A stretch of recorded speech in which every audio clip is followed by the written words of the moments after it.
The following is a conversation with Roger Reaves, one of the most prolific drug smugglers in history. He worked for Pablo Escobar and Jorge Ochoa, the leaders behind the Medellin cartel. Roger was the employer and close friend of Barry Seal, the infamous drug smuggler who was the main character in the movie American Made. Roger transported countless tons of cocaine and marijuana covering 6 continents. He escaped prison 5 times, was shut down in both Mexico and Colombia, and was tortured nearly to death in a Mexican prison.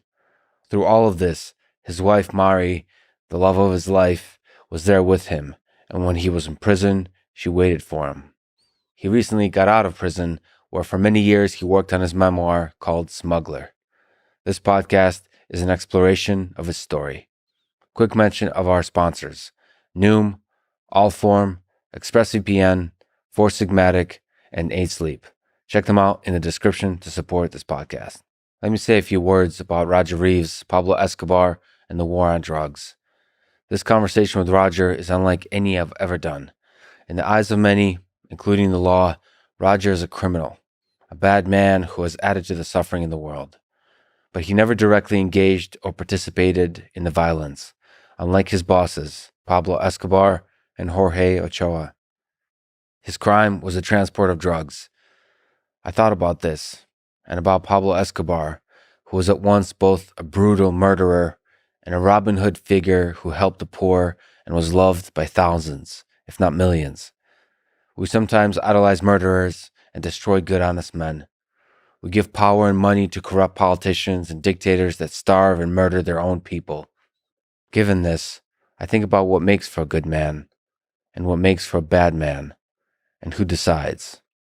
Sitting across from Roger, I saw a complicated man, but one who has kindness in his heart, a love for money and adventure, and a disdain for violence. Again, his crime was the transport of drugs. Since 1971, the war on drugs has cost U.S. $1 trillion. Marijuana legalization alone would save and make $13.7 billion. That could send more than 650,000 students to public universities every year. Then there's the human stories of the 500,000 human beings sitting in prison for drug-related offenses and the 1.1 million on probation and parole. Their life is damaged or ruined beyond repair due to the prohibition of drugs. There's a lot more to be said about the damage done by the war on drugs. But when reading about Roger's story and talking to him, I couldn't escape the thought that while society wants to label him a criminal and a bad human being, there are much worse men out there who we give a pass to, even give power to, even men who hold political office or run companies. I also think about my role as an interviewer, sitting across a man like Roger. In these interviews, in life, in many ways I continue to be myself, a person who, like Dostoevsky's The Idiot, seeks the good in all people, but is hurt by it on occasion and maybe is destroyed by it in the end. I'm not naive, but I'm also optimistic and have hope for humanity. That's who I am, and that's what these conversations are. I hope you join me, and I hope you understand that I come from a place of love. This is the Lex Fridman podcast, and here's my conversation with Roger Reaves. You are one of the most prolific drug smugglers in history. What would you say motivated you? Money, power, the thrill, or was it something else? Money. But isn't there a point where you've had more money than you can possibly know what to do with? Or is it always more money? You know, I had plenty of money several times. And I think it's sort of like if you was in Las Vegas and you had the slot machine handle down and the gold coins was tumbling around you and you had sweepers bagging them up, when would you let it go? But isn't some part of that the thrill then? Oh, there was a lot of thrill, sometimes way too much.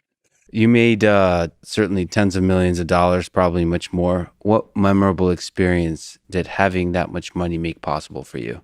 So there's one thing is the money, and the other thing is what that money can buy. Well, I bought everything that I could hide. I bought 7 farms. I owned the land where the city of Moreno Valley, California is. I had an option on that land, did the planning and development of that. The most expensive coin in the world. Yachts, ships, airplanes galore. Did that bring you happiness? No, absolutely not. In fact, I think I'm happier now. I know I'm happier now. So looking back, would you do it the same way all again? No way.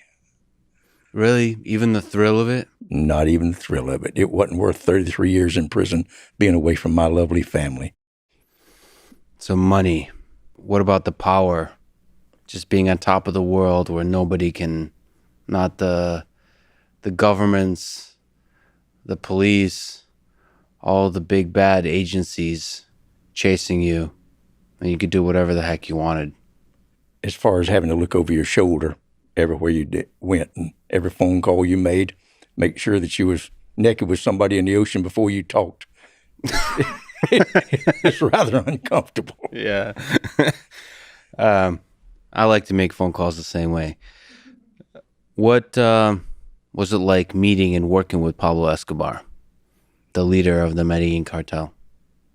He was just seemed like a gentleman when I met him. Just like you and I sitting here, shook hands, and I had flown one load for a fella, and it didn't work out well. The fellow that I give it to got shot, and it took a while to get my money, and they didn't put as many kilos on the plane as they're supposed to, and so I wasn't going to work with him anymore. And my contact down there introduced me to Jorge Ochoa, and we went up in Envigado. We went up, and the gate opened, and we was escorted in. They must have been 50 men out in the yards, a hitching rail on an old house, and we was escorted right in. And there was a beautiful woman in there. I mean, gore, drop dead beautiful. And she made us a cup of coffee, then was ushered in to see Jorge Ochoa. And he had 12 telephones on his desk, and all of them was a different color. And he shook hands, was very friendly, spoke English. And he said that each one of those telephones represented a city in the United States. This is Chicago, and this is New York. If I ring, I knew who was calling. And so we chatted a while, and he asked me what type of airplanes I had and what experience I had flying across the U.S. border. And I told him. He seemed pleased with it. And he called the lady in, and she went next door, and in came Pablo Escobar, and he introduced me to Pablo Escobar, and he asked the same questions again, and I answered them, and I says, I asked him how much they paid, and they paid $5,000 a kilo to haul it. And so I said, how much you put on the plane? He's $300, $500. So that's $2.5 million for an 8-hour trip. Sounded pretty good to me. And we're talking about cocaine. Cocaine. And we're talking about Colombia. Colombia and cocaine and Medellin cartel. And Jorge Ochoa was one of the, what would you say, founding members of He the was Medellin. probably the brains behind the whole thing. The brains, and spoke good English. Yes. And they were nice people. Really nice people. Were you scared? Not at all. What's wrong with your mind that you weren't scared? Here's some of the most dangerous men in this world, and you weren't scared. Well, I knew I was going to do exactly what I said I was going to do. Mari and the children was down there. They went down, and they stayed in the hotel, 5-star, and treated royally on my first load. And they just did ask security to make sure that I wasn't a DEA agent. So I did the first load, and they can say they were hostages, but they really weren't. It was just an insurance. So there was some integrity to the way they operated. Completely. I mean, straight up. The money was ironed and banded and just right. And the numbers were never once anything wrong with it. What would you attribute that honesty to? Within their own moral system and their own set of rules, why weren't people crossing the line and shaving off the top and injecting chaos into the system to where it would be unpredictable and people would be dishonest and greedy and all those kinds of things? That's true. Most people are, but there's certain people at the top of the food chain that they don't need that. And if they're completely honest, then they don't have to remember the lie they told. And plus, they're just honest to start with. They making plenty of money. They was making as much money as I did. I'll tell you how that came about. I understand that 10,000 people were killed every year in Medellin, Colombia, And what they were doing, they didn't have any organization. And if one fellow had 10 kilos and he wanted it shipped to New York, he would tell his friend, and his friend says, sure, I'll ship it. I have a pallet and I'll ship it up. And then he would look in the newspapers, 40 kilos was busted in New Jersey. I'm so sorry, yours got busted. Bang, bang, he's dead. So here comes Jorge Ochoa and the three Ochoa brothers and Pablo Escobar and Gacho, and they decided that we will make an insurance company, that we would charge you $10,000 to take it to your contact in Miami. If it gets lost anywhere between the time I put it on the airplane or the time you give it to us and the time we give it to your man, we will replace it in Colombia for you. So there was no way anybody could lose. And I understand they got 100 tons piled up under that insurance program. And I was right there the first day. So I had all the work I could do. I would land and I said, when do you want me to come back? We're waiting on you, senor. Well, let me ask a difficult question. Some see Escobar as a brutal murderer, and some see him as maybe a Robin Hood-like figure who helped the poor. How do you see the man? Both of them. I think he started out, to be honest, would help the poor, and then they had a war down there, and they blew up and killed his people, and the country was divided almost equally three ways. They had the military. They were just as much into it as anybody. And then you had the FARC guerrillas. They had about a third of the country. And then you had the Contras. It was like the white farmers. And they're the ones that I was dealing with. And they were at war with one another. And so if one of them started killing their people, well, I'll kill some of yours too. So that's how it happened. And then when I heard about Pablo Escobar blowing up that airliner and killing those women and children, I was sorry I ever shook his hand. That's brutal murder. So you would say Escobar is not a good man? Not at all. It's terrible. Now, looking back on it, when I met him, he was good. Did just exactly what he said he would do. Could he be a bad man and a man you can trust? Are those absolutely you could trust him? Yes. So, from your perspective, in terms of business, he was reliable. He was honest. Had integrity, you could work with him, and you felt safe. Completely. We flew up to his ranch, and we brought out motorcycles to start with. And can you ride a motorcycle? Of course I can ride a motorcycle. So I took off across the grass, and there was a little ditch there, and the front wheel dropped in that thing, and I must have slid across that grass 20 feet before I got stopped. He almost fell off his bike waiting because they knew what it was going to do. And then we got on horses. And we went out there and pretended to round up some cows. And he put a MAC-10 machine gun pistol over my shoulder. Do you know how to use this? Well, I never had, but it was all right. I think it was like, okay, you got 10 bodyguards. What do you need me for? So that's the kind of time we laughed and talked and drove some cows over the stumps. You said Jorge Ochoa was perhaps the brains of the Medellin cartel. What was he like? And why do you say he was the brains? Well, he was a gentleman. And I suppose he shipped, and no telling how many more times of cocaine than Pablo did. Just and him and his brothers, you could tell by they had on each load, they was in duffel bags. And it's big football-shaped, fluffy stuff made with ether. And they would have 3 horns on it or a rattlesnake or 4 X's on each bag. You kind of got to knowing which was which, and they shipped a lot. So, and he was just a gentleman. I took the family. We went one weekend to his ranch or his palatial place out near Barranquilla, and he just treated the family. His family had his younger brother made a bullfight, and we had skiing and little airplanes on floats on the water. It was really nice, and he was really nice. How do you make sense of the tension that a man could be a gentleman, can have integrity, but also be a murderer? Well, murder is a stronger word than killing. Can you explain the line, the gray area we're talking about? I mean, I've just talking with Jocko Willink, and we talked a lot about killing in the context of military conflict, in the context of war. So there's a line between murder and killing that you can draw. What's the line that you're referring to? It's something similar.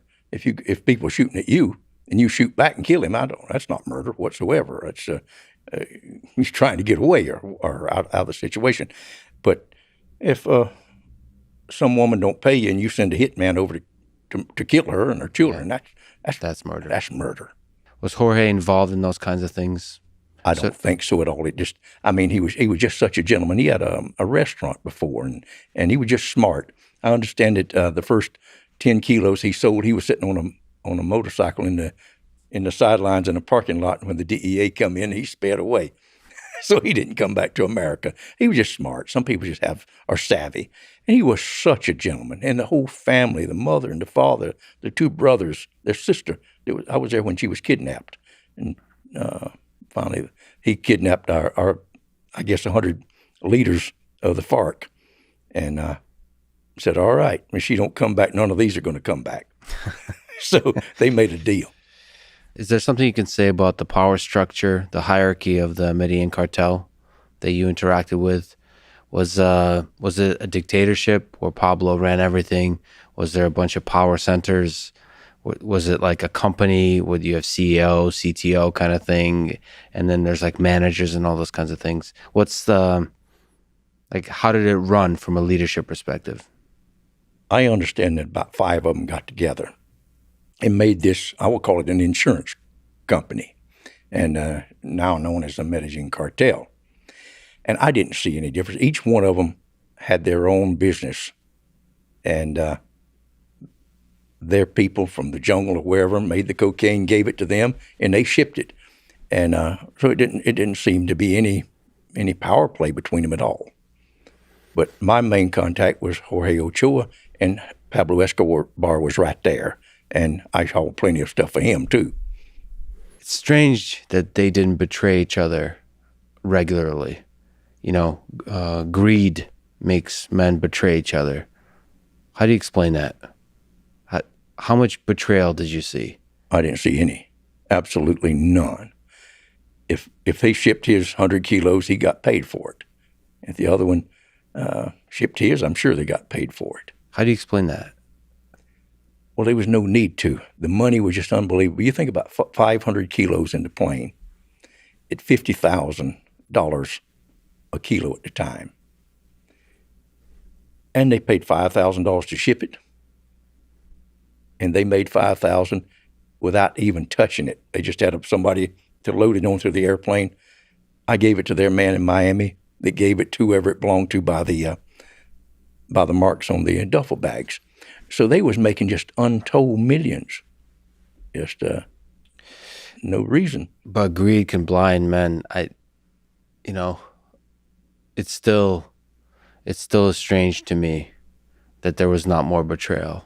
It speaks to something else, perhaps, that's bigger than money. Maybe not. But it seems like just like in the casino, like you mentioned, we get accustomed to whatever level of money we have. We get accustomed very quickly. Yes. And then there's a tension that's natural between human beings. And when that tension combined with money, combined with power, combined with, like you mentioned, beautiful women and a bit of violence, it seems that betrayal should be commonplace.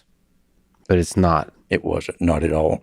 Carlos later, I don't know if he betrayed anybody, but he started that. He was running cocaine through the Bahamas, and he had the island. I didn't go. I was offered to fly with a DC-3 with that, but I didn't like it. So I had my route through the oil wells in Louisiana. And so I wasn't going to change. But he talked a lot, and I don't know if he betrayed, but they didn't like him. Yeah. So as you expand, there could be tensions that that lead to conflict. Colombia was, like you said, an ultra-violent place. How did you survive? Who protected you? I was their hero. They liked me. I mean, I was just treated royally. All I did, I would come over El Banco. There's a radio station at the forks of the Magdalena River. I believe it was 720, if I remember right, on the AM. And I'd fly in at 10,000 feet, and I'd see below me there'd be a Cessna. And I'd wiggle my wings, and he'd wiggle his, and I'd fall in behind him, and we might go 100, 200 miles. I'd land on some jungle strip or some banana plantation, and they'd fuel me up. I could eat steak, spend the night. It was just like treated royally. And I mean, take off the next morning whenever I wanted to. It was just like that was protected. And I was an honored guest. It wasn't anything like in that movie putting a gun to your head and taking your sunglasses and betting. So one time I complained to Jorge Ochoa that the runway was pretty short that they were using. And I went back down there, and it looked like Los Angeles International. They had bulldozers in there. They had that thing 5,000 feet long. Yeah. Just the next week, it was all done. The jungle was gone, and clay put up there. And all the while, you were not afraid. You were treated like royalty. Yes, there I was. I was afraid when I landed in the United States. Well, maybe let's go back to the beginning. What was the first time you flew an airplane with drugs on it? Tell me the story of the first time you smuggled drugs. All right. I flew down to Jalapa, Veracruz with a Cessna 182. And we landed at the town. It was a lovely town. There, just an old town, looked like Bible times. Women were washing their clothes in the streets and with stone basins and the stream running through. I was just dumbstruck. It was just so pretty. And I went in a church, a Catholic church, and it had the Stations of the Cross, all carved, magnificent. I'd never seen that. And I come home and told Mari about that. That was just almost brought tears to my eyes. It was so beautiful. And 3 o'clock the next morning, I went out to the airport and taxied down to the taxiway, and there was a guard came out and wanted to know what I was doing. And I pulled out. I was on the fire department at Redondo Beach, California. So I pulled out my wallet, and in it was the fire department badge. And he shook my hand. Was so glad. So I taxied on down there, and we loaded up about 400 pounds in the plane, and came on back. And I was running the headwinds more than I thought, and I landed on a little strip. You were talking about on the way back? On the way back, on the way north after we loaded up early in the morning. And for the only time I ever got vertigo. The mountains were coming down at a 30 or 40 degree angle, and the Milky Way was overhead, and somehow I wanted that airplane to be level with the stars. And it got me, and it's a phenomenal pilot has vertigo. It's the only time I ever had it was on that load.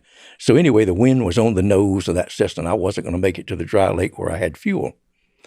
So I landed on a little bitty strip, and there was a little house. It was caved in, and there was a little boy named Lazarus, about 6 or 7 years old, and he was herding some goats. So we put the marijuana in that house, and the man stayed with it. So while I flew into some town and got fuel and came back, and we sat down with the lunch that I brought back, and little Lazarus sat there and ate with us, and we had a good time. We loaded on back and came on. Oh, wow. I wonder where he is now. Yes. So what was it like to fly? Maybe describe the details of, do you have to fly low? Is there details that are unique to this experience of flying an airplane with drugs on it, on board? All right, well, one of the mistakes that just hundreds and thousands of pilots make, they don't stop at the border going down and get their permit. Once you get a permit to be in Mexico, you've got it for 6 months.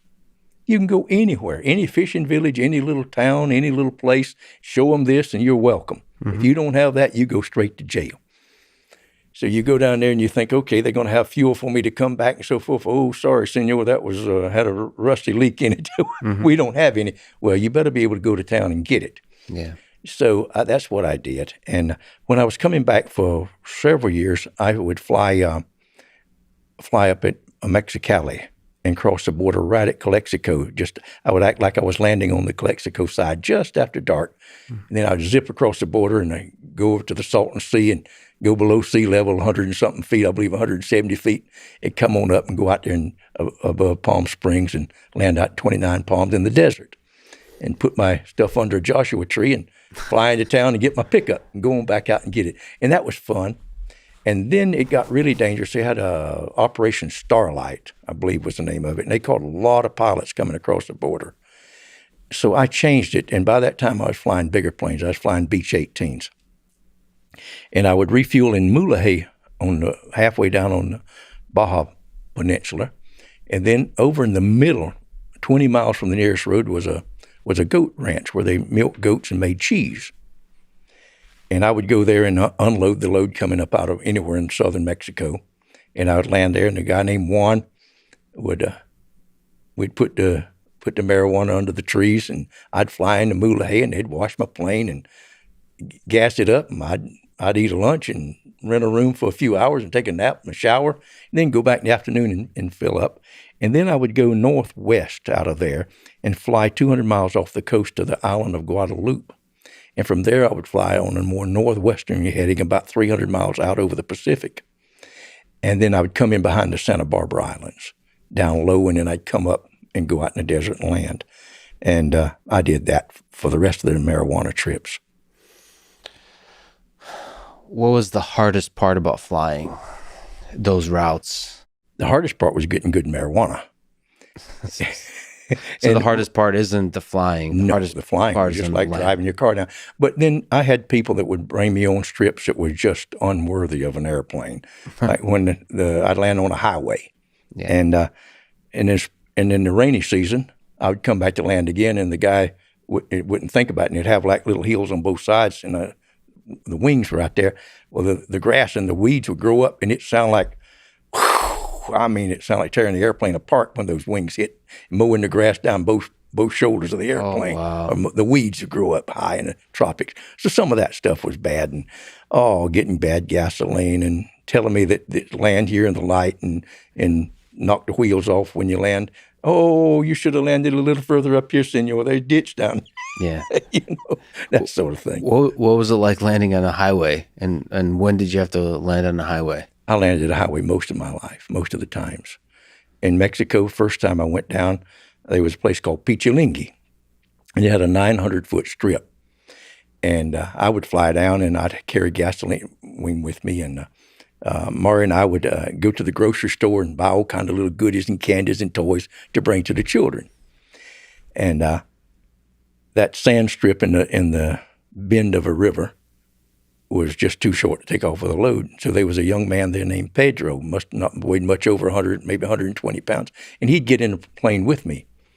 And he'd direct me 20, 30, 40 miles away to a highway. And the people walk in, and the people would pull out in a 2-ton truck with a machine gun on it, and a bunch of guys with their arms and they'd block the road, and then another one would block it up about a mile away, and I'd land right over that truck, and they'd load me up, and it looked like a bucket brigade with the marijuana coming. I'd shake hands with all of them. Then I'd take off right over the other trucks. And sometimes maybe 20, 30, 40 cars lined up. One time I remember a patrol car, a highway patrol car, he didn't have his lights on. Took off right over him. And then when I started flying to Louisiana, the bridge over the Mississippi River, there were several contractors that went broke. And that thing was out for years. And about 5 miles from the river was flashing red lights in a detour. And then the swamp on both sides of it, in the middle of it was grown up with 20 feet trees. And that was like an international runway from anywhere in the world. So I landed on that, and over those red lights, just like the end of a runway.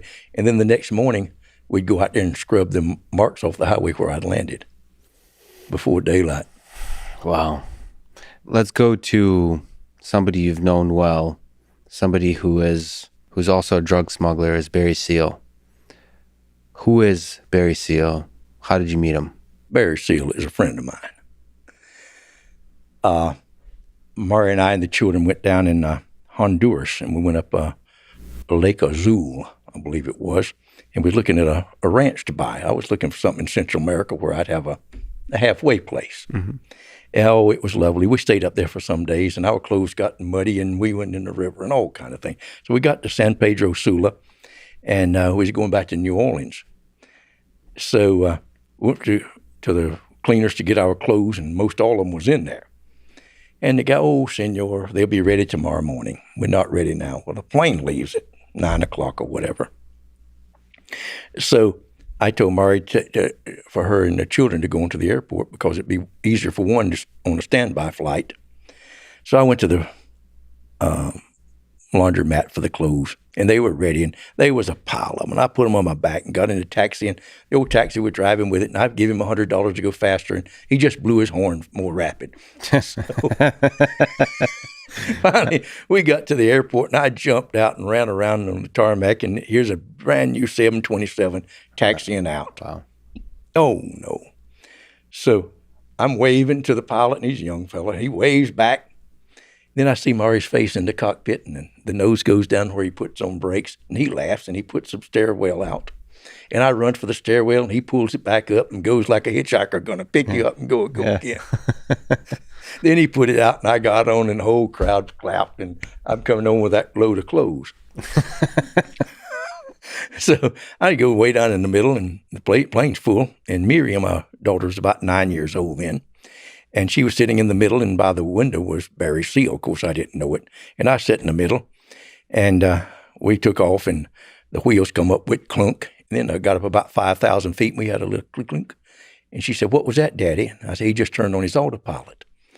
And that fella reached over, and I looked at him. I said, "He looks like CIA or FBI, something. He ain't supposed to be here." Yeah. Clear blue eyes, gentleman-looking man. And he said, "You fly these things?" I said, "I got a few hours, mister." He said, I fly them too or something other. And he said, "My name's Barry Seal." And he reached over Miriam and shook hands. And we got to talking. And I thought, there's no choice of seats on this. It's just open seating. But I don't believe him one bit. And he started talking about he just got out of jail that morning. Just got out of prison. And I said, "Uh-huh." And he told me that he'd been a pilot with TWA and this and other, and told me what he was for. And so we had a nice conversation for a couple hours to New Orleans. I didn't believe him. Yeah. So he got off in front of us, and what a crowd of people were to meet him. An old mother and a wife and little children hanging on to him, crying and hugging and kissing him. I said, he was telling the truth. So I reached over and gave him a little piece of paper. I had Murray to write it out with our address. I said, "Barry, I might have some work for you." What was he in jail for? He got caught with 100 kilos of cocaine in a small plane. And so he served a year. And that was from Colombia? I don't know where it come from. He got caught in Honduras, probably refueling. But he'd been in prison down there before for bringing explosives to the Cuban Contras. And he lost his job with the airlines. And then later on, I found out he was ex-CIA and George Bush Sr.'s protege and had 1,000 parachute jumps and was there. He was a hotshot pilot. There's a million questions I want to ask here, but maybe can we linger on it a little bit longer? What was your relationship with him like? You were a drug smuggler. He's a drug smuggler. Your friends. How often do you guys talk? How often do you work together? What was the relationship like? Well, I'll back up and just finish where I started off there. I gave him a thing. Said, "Barry, I may have some work for you. I know I got some work for you." Mm-hmm. And I says, "Come out to Santa Barbara." And so, I don't know, a week or two later, he flew out and went to our house and stayed with us a couple of days. And I had a almost brand new Aero Commander, 690B. That thing was turboprop, and it was hot. It's the hottest thing I'd ever had. So I said, "Let's go, Barry. Let's see what you can do." So I'm sorry I said that. We got about 10,000 feet. And he was like one of them Blue Angel pilots. He wrung that thing out. Yeah. And I said, "That's enough." And then he did a falling leaf. It's where you cut the engines and the plane falls from side to side. And I saw Bob Hoover do that in an air show once. And that's the only person I ever saw do it. And my hand was white knuckle hanging onto the seat. You shut off the engine? Yeah, he shut off the engines and landed, flying it side by side like this. How do you explain that? Was he just a wild man, or was he sufficiently skilled to where? He was sufficiently skilled. Absolutely. He knew what he was doing. I can get a plane from one spot to another, and I guess I'm known as a good pilot, but that guy was aerobatic.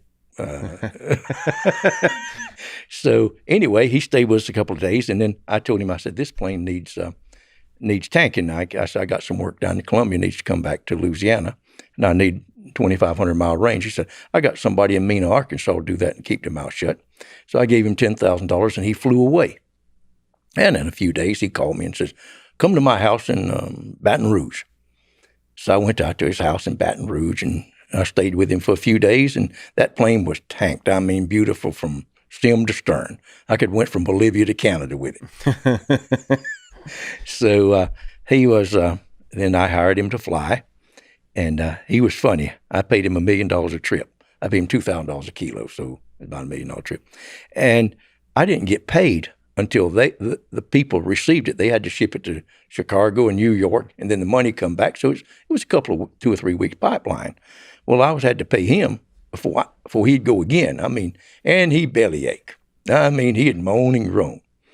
So one time I gave him $1 million and I put it in a box real nice.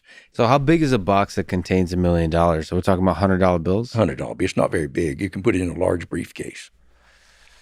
It weighs exactly 10 kilos. Each bill weighs a gram, so you can weigh your money and almost get it exactly right. 20-something pounds is $1 million. 22 pounds. 22 pounds. Of $100 bills. But in $1 bills, it's 1 ton, 2,200 pounds. We didn't even accept them. Were you the one that introduced Barry Seal to Pablo Escobar? No, I didn't introduce him at all. And our deal was that you don't meet my people. I mean, we just kind of crossed. You worked it for me to fly the airplanes. So he wanted these Panther conversions, cost $400,000 each, with storm scope and radar. So I bought anything you want. What's that mean? Sorry to interrupt. Panther conversions. A Panther conversion was these people called Panther. They took everything out from the firewall and the instruments and all and converted them and put Q-tip propellers on them, full-bladed, and very quiet. And the CIA developed those in Southeast Asia for running behind the lines. And that's where Barry had flown those things, so he knew about them. Mm-hmm. So that's what he wanted, and that's what we got him. How does that connect to Pablo? And so he worked for you, and you got those upgrades. I think he flew about 30 loads for me, and then I got arrested and for everything in the world. Got 35 years sentence. But let me back up a little bit. Barry was our friend. Mari and I both friend. We should pause real quick and say Mari is your wife, and hopefully we'll convince her to join us in a little bit. She's the love of your life, and sort of she weaves in and out of many of these stories that you tell. Yes, she was there. She was behind the scenes, but I kept her out of it completely. And then also you mentioned Miriam as your daughter. Yes, Rhett, our son, was a baby. Yeah. And I remember we went out to La Festival. It was my favorite restaurant in Coral Gables. Oh God, it was good. And Barry knew about it. Anyhow, we went out to dinner, and so we came back and there was no rooms. So Barry will spend the night with us. So he goes to our hotel room with us, and we got two big beds in the Omni Hotel, and he lays over there and gets down to his striped undershorts and his T-shirt, and he puts the baby up on his belly and gives him the bottle and says, ain't that good, Red? Oh, my. And he just feeds the baby. We laugh and talk. And so that's how close we were, that we could all stay in a hotel room together. And would you say he's a good man? Oh, wonderful man. A gentleman. Southern gentleman. Just looked after his mother, his family, everybody around him. Everybody loved Barry. He just had a little smile on his face always. So you got arrested, and then what happened to Barry? Well, Barry knew the people that unloaded. Of course, he sent the cars down, all that. So he met the unloader, a guy named Lito, Luis Carlos Bustamante, a Venezuelan, and so he just kept on flying. Mm-hmm. But I believe he had 3 of my airplanes at $400,000 a piece, and they owed me some money. Well, he collected a lot of that and gave Mari the money and put it in his safe and took her to his house and all after I got arrested, sent a lawyer in. He got me the best lawyer in the country, Albert Krieger. He was head of the defense team for all of America. Wonderful man. Can you tell the story of the months that led up to Barry's assassination? What did you know? What did you sense? What did you think? Okay, when I got out of prison, I hadn't been out long. I was eating breakfast, and there was Ronald Reagan's face right in the television. We have absolute proof that the communist Sandinista government is in the cocaine running business. And there was that fat lady, the C-126, on the runway with the bellied in, and I thought, oh, God, he had done it. So I had heard that Barry might have been working with him. So it wasn't long before working with the DEA or whoever. Yeah, he was no longer on our side, you know. So, can you clarify how you got that from the Reagan making a statement about we've heard? Okay, there was his plane. There was Barry's plane, and okay, on the way north, we could stop in Nicaragua and land on a military base or on a base that they used as crop dusters and all, and refuel. Yeah. And so that shortened our trip. We go further into the jungle and come up, and that was what Pablo Escobar and Ocho and them, and they was associates with the people in Nicaragua. So Barry was, if that plane was there, that means Barry was feeding the DEA information. He was working with them at that time. But let me back up a little bit. When I was flying, and I told Barry we would refuel and change airplane the loads in Belize, where I had a spot up there, and then that's when they told me we can refuel in Nicaragua, and then you fly all the way. And Barry couldn't believe it. He says, "All right," but I wanted to land. I had a place in Louisiana for $10,000 that I could unload, and the sheriff and all of them was paid off. And he said, no, I can't get caught in Mena, Arkansas. I said, "What do you mean you can't get caught in Mena, Arkansas? You get caught anywhere." He said, "I can't. But it's going to cost you $50,000 every time my wheels touch the ground." Why? Can you explain why he can't get caught in Mena, Arkansas? He said he was hooked up with the very top. And he even said, "I'm going to have dinner with the governor tonight." That's at that time, Mena, Arkansas, Mr. Bill Clinton. Undoubtedly. And it's like, did you give him any money? And I said, "No, I never gave the man any money." But it was like the money that I had that went to the Grand Cayman Islands. And I told my lawyer, I said, "I never touched that money." He said, "You don't have to fondle it to be guilty." So what? I mean, there's a lot of conspiracy theories and around the relationship between Barry Seal and the Clintons. Absolutely. What evidence do we have? What would you say, from your best understanding, of what was the relationship between Bill Clinton and Barry Seal? Barry said, and he knew that he couldn't get caught in Mena, Arkansas. And when that movie was going to come out, be called Mena, somebody stopped it. I mean, they stopped it dead in the tracks for 2 or 3 years, and the producer even quit. You mean the American Made with Tom Cruise movie? It wasn't. It was going to be called Mena? It's the name that was written and produced in Mena. And waiting on Hillary to be elected, they would not let that movie out. And that movie was changed drastically. But to push back on that, that doesn't mean there's truth there. That means they were worried about the power of the conspiracy theory, which stuck. Exactly. I mean, I don't know. I mean, you know, some conspiracy theories, just because they're popular, doesn't mean they're true, and ones that, but it also doesn't mean they're not true. And there's ones that are not very popular that could be true, but that one really stuck. I mean, what's your sense? Well, I paid $1.5 million for Barry to land at Mena, Arkansas, so I was pretty well assured that he couldn't get caught. And I said, "Well, I can't get caught in Colombia. We can't get caught in Nicaragua. I guess we got a license." So we went for it. Oh, so when you say I can't get caught, just to clarify, there's a sense where this is a safe place to land. Yes, like completely safe. So you don't think he was referring to some kind of, like my grandfather who fought in World War II would talk about bullets can't hit him. So it's almost like believing he was taking that $50,000 and giving it to somebody. And Barry was honest, so he wasn't just taking it from me because he was making $1 million and he didn't care for the $50,000. Oh man, taking the story forward, the months leading up to his assassination. What do you understand? Why he was assassinated? Who were the players involved? Maybe could you have stopped it? Well, I'll tell you, after I saw Reagan's face on the television saying we have the absolute proof, the phone rang, and it was Barry. I hadn't heard from him in a couple of years. He said, "I'm coming out tonight, Roger." And oh boy. So he came out. He said, "I'll meet you in this French restaurant. I don't even know it, in Santa Barbara." And I walked in. There's about 20 or 30 people in there. And they was all 30, 40 years old. Women with plastic or leather skirts, and me in the blue jeans. And I looked around, and Barry was at the back. He was leaned up, and he'd gained weight. And I walked up, and I said, "Barry, you wired?"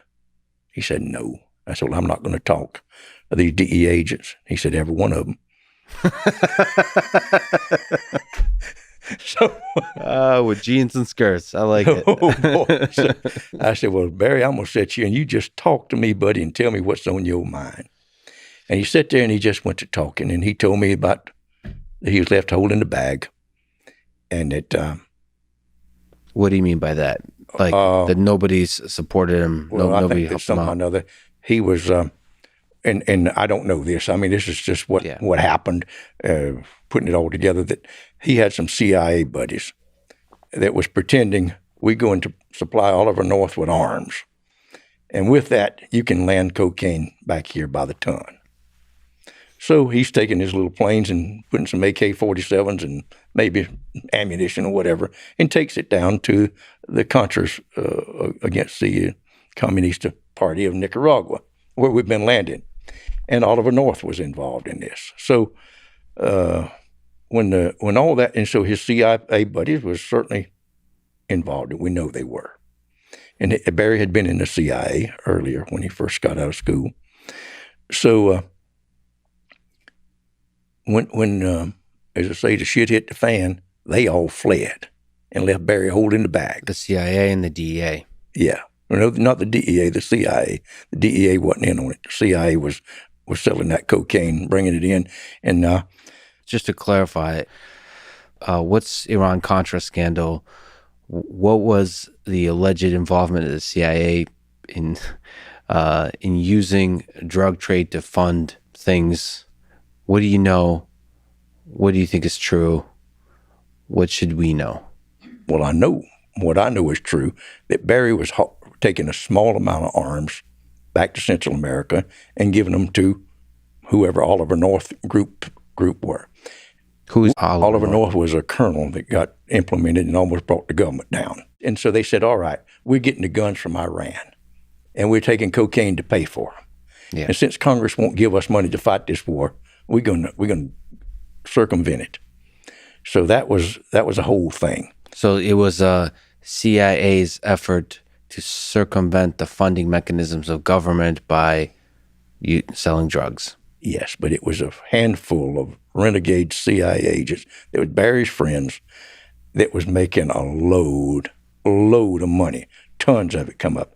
If you would like to read the book, The Big White Lie, the CIA and the crack cocaine epidemic, the CIA put, according to this, the book in Michael Levine, I didn't remember his name last time I talked, wrote that book, and he was a head CIA agent. He was a head DEA agent that exposed this, and the CIA tried to kill him. And he says they put crack cocaine. They developed their chemists developed crack, and they put it in every city in the United States on one weekend. So they were bringing it up by the tons, and that's for sure. And Barry was bringing it. Okay, can I ask you a small tangent question? Do you think the public should trust the CIA and the DEA? Do you think they're mostly good people that are carrying out a good mission? Yes. Because this kind of makes it sound like there's renegade agents that are just doing whatever the hell they want and with sometimes no regard for human life. Well, that's certainly true, but that's not everybody in there. That's just sometimes you get a few policemen in the department that do these things. Yeah. I believe that our government is good. I think we got some fools running it. Yeah. I don't know how we get them there, but I don't think I know. Okay, so what was Barry's involvement here? And so Barry leaned back in that chair, and he told me that he got caught with 1.5 tons, and he bellied it in the runway in Nicaragua, and had cameras flashing inside and out. And then he flew it back to Homestead with an agent there, and he brought the agent over, Jake Jacobson, a really nice fellow. I think he was a crop duster, and we'd have got along if we'd have been on the right side. And so we sat there and drank Chivas Regal until I got pie-eyed, and Barry told me about it. He said that he went to see Edwin Meese. He got out on bail, and he flew his Learjet up to Washington and went in to see the Attorney General, Edwin Meese, and they run him out of the office. The next day he went back and said, I have absolute proof that the CIA is bringing tons of cocaine, or they're running tons of cocaine into the United States. And Edwin Meese put him up with this agent, Jacobson, I believe it was. And they went down and got 1.5 tons. And on the way back, they bellied it in, and Pablo Escobar and some of the other ones on General there in Nicaragua, you can see them toting it from one plane to the other. It's in the book called Kings of Cocaine.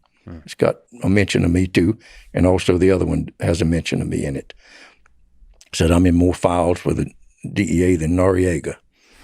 So who wanted to get rid of Barry? Is it who wanted to get rid of Barry more, the cartels or the CIA? The cartel. But so Barry leaned back and he told me the story, and the tears came down between his fingers as he put his hands over his eyes, and he said, I just couldn't do it, Roger. I just couldn't do 3 life sentences. So I've told him everything. I went to Congress, and I've testified before Congress. And he testified before Congress for all these things that he'd done. And he said, I told him all about you. But you're under my umbrella. You got to testify with me before a grand jury in Miami. And so the guy said, you can come down, the DEA agent said, you can come down tomorrow with Maury, first class, or I'll take you down in chains. And if you don't testify with Barry, the only place you'll ever see your wife and family again is in a federal prison visiting room. Was that a difficult conversation? Oh, looking at him, my guts was just like ice water. I can't testify against my friends. I just can't do it. How am I going to do it? I can't work with people, and they was honest with me. How am I going to testify against them? I can't spend the rest of my life in a federal prison. What on earth? What a mess, Barry, you've got me into. So, is that a kind of betrayal there? Yes, but it's still, I wish he left me out of it. I understand him getting in such a mess that he told, because if the CIA and whoever else was behind him betrayed him, then he's going to tell everything. So I says, all right, I'll be to Miami. So Maury and I flew down first class, and I went to a lawyer, one of the biggest lawyers in Miami, and I said, man, I am in a mess. This fella's told everything, and I've got to say something, but I'm not a snitch, man. I mean, what can I do? And he said, well, being a snitch is like being pregnant. You either are or you're not. And he says, I don't represent snitches, but if you want to fight this case, I'll do it for $600,000. And boy, my face turned red. Well, I'm not a snitch. He said, well, that's what you're talking about. He said, let me tell you something. If you go in there and say one thing and sign that paper, and you don't tell them everything you know, then they will convict you of everything you've ever done, and you tell them. So you can't do it. So I said, Barry, I'm having trouble with a lawyer. I'll go tomorrow. Let's go. So, all right, use my lawyer. And he gave me his card, the lawyer's card. So Maury and I went to the Festival restaurant that night, and Barry and Debbie came in. She was dressed pretty, and Barry was, and so we was already about finished. So we had dessert together. And I said, Barry, they're going to kill you, friend. He said, no, they ain't going to kill me. So-and-so, such and such is gone, and this and the other. I said, Barry, they're going to kill you, man. You can't deny it. And I said, I didn't tell him I wasn't going to testify, so I hugged his neck. I really, and we fled to Brazil. I took Maury and the children, went to Brazil. So you decided there you're not going to. I knew. I wasn't going to. I didn't know what I could do. I talked to a lawyer. I mean, I didn't know what I could do, but the best in Miami said what he told me. Yeah. So I had to go. And you went to Brazil. We went to Brazil. Did you have a conversation with anybody at the cartel? That's such an interesting moment that tests a man's character. To not snitch. And did you have a conversation with anybody? No. Pablo about it? Not at all. So it's just understood. I just couldn't do it. But how many men like you are there? Not many. I had all my friends testified against me. I had 11 friends, and every one of them put their finger up. Roger did it. And I was facing life, continuing criminal enterprise. And still you couldn't do it? I just couldn't do it. Did you ever get respect from the cartels for that? From the people in the cartel? Time I got back and stuff. They owe me money, and I can't get it. So. Well, that's about money. I just mean about human beings. Oh, I think so. I mean, having I've been back integrity. down there, and I've been welcome. I have my contact, and when I was in Brazil, I was trying to get this money. They owe me $3.5 million. So I called up there, and he was going to pay me. Oh, I got 600,000 today, and I'll get you some more tomorrow. And then the next week, I called. Hey, got great news! Great news! Barry Seal's been killed. So, oh no! And I went back to the hotel. We was up in northern part of Brazil, and where was it, Marty? Yeah. And so I went back and I told Mari and Miriam, and they cried, and I cried. I really cried. How is that great news from the cartel perspective? Well, now there's no case against me and him and them. Do you know who killed him? Yes. I'll tell you about that story. On the first load I did, I landed at a banana plantation, and it was raining, and it was a muddy strip, clay. And they put the 300 kilos of cocaine in there. And the ugliest man you can imagine, named Ronaldo, got in there with a MAC-10, and he was making sure I took it to Louisiana. Mm-hmm. So this is many years before. Yeah, a couple of years before. So anyway, we took off, and the mud got up in the wheel well so thick until the wheels wouldn't come up. Well, I'm going 200 miles an hour instead of 300 miles an hour with wheels coming down. Mm-hmm. Well, I can't go back there. If I do, I'm going to be in the same situation until the sun dries it out in a few days. And so, but in Belize, I had a runway that had been used for $10,000 used to refuel. So I told the guy, listen, we got to land in Belize to refuel. And no, he put the MAC-10 and I'll shoot you. I said, go ahead, fool, you're going to die too. So yeah, it was in the turf. So he wasn't just ugly, he was also angry. A bad killer. Yeah. And so he's the one that actually killed Barry, the one that went up on the first load with me, and Ronaldo, and he's doing life. So he's just a killer. Yeah, he's doing life in Louisiana. I wonder who is it known who made that decision? The younger Ochoa brother, I understand, Favio, was the one paid for the hit. I don't know that, but that's what I've heard, and it probably sounds about right. He's down in Jessup, Georgia, doing a long time. I think he's about to get out. He's been in 30 years or whatever. The movie American Made. What do you think that movie got right? What did it get wrong? Almost everything wrong. It was disgustingly wrong. Okay, which parts? Can you well, can you maybe elaborate? It was about Barry Seal, and it just didn't even.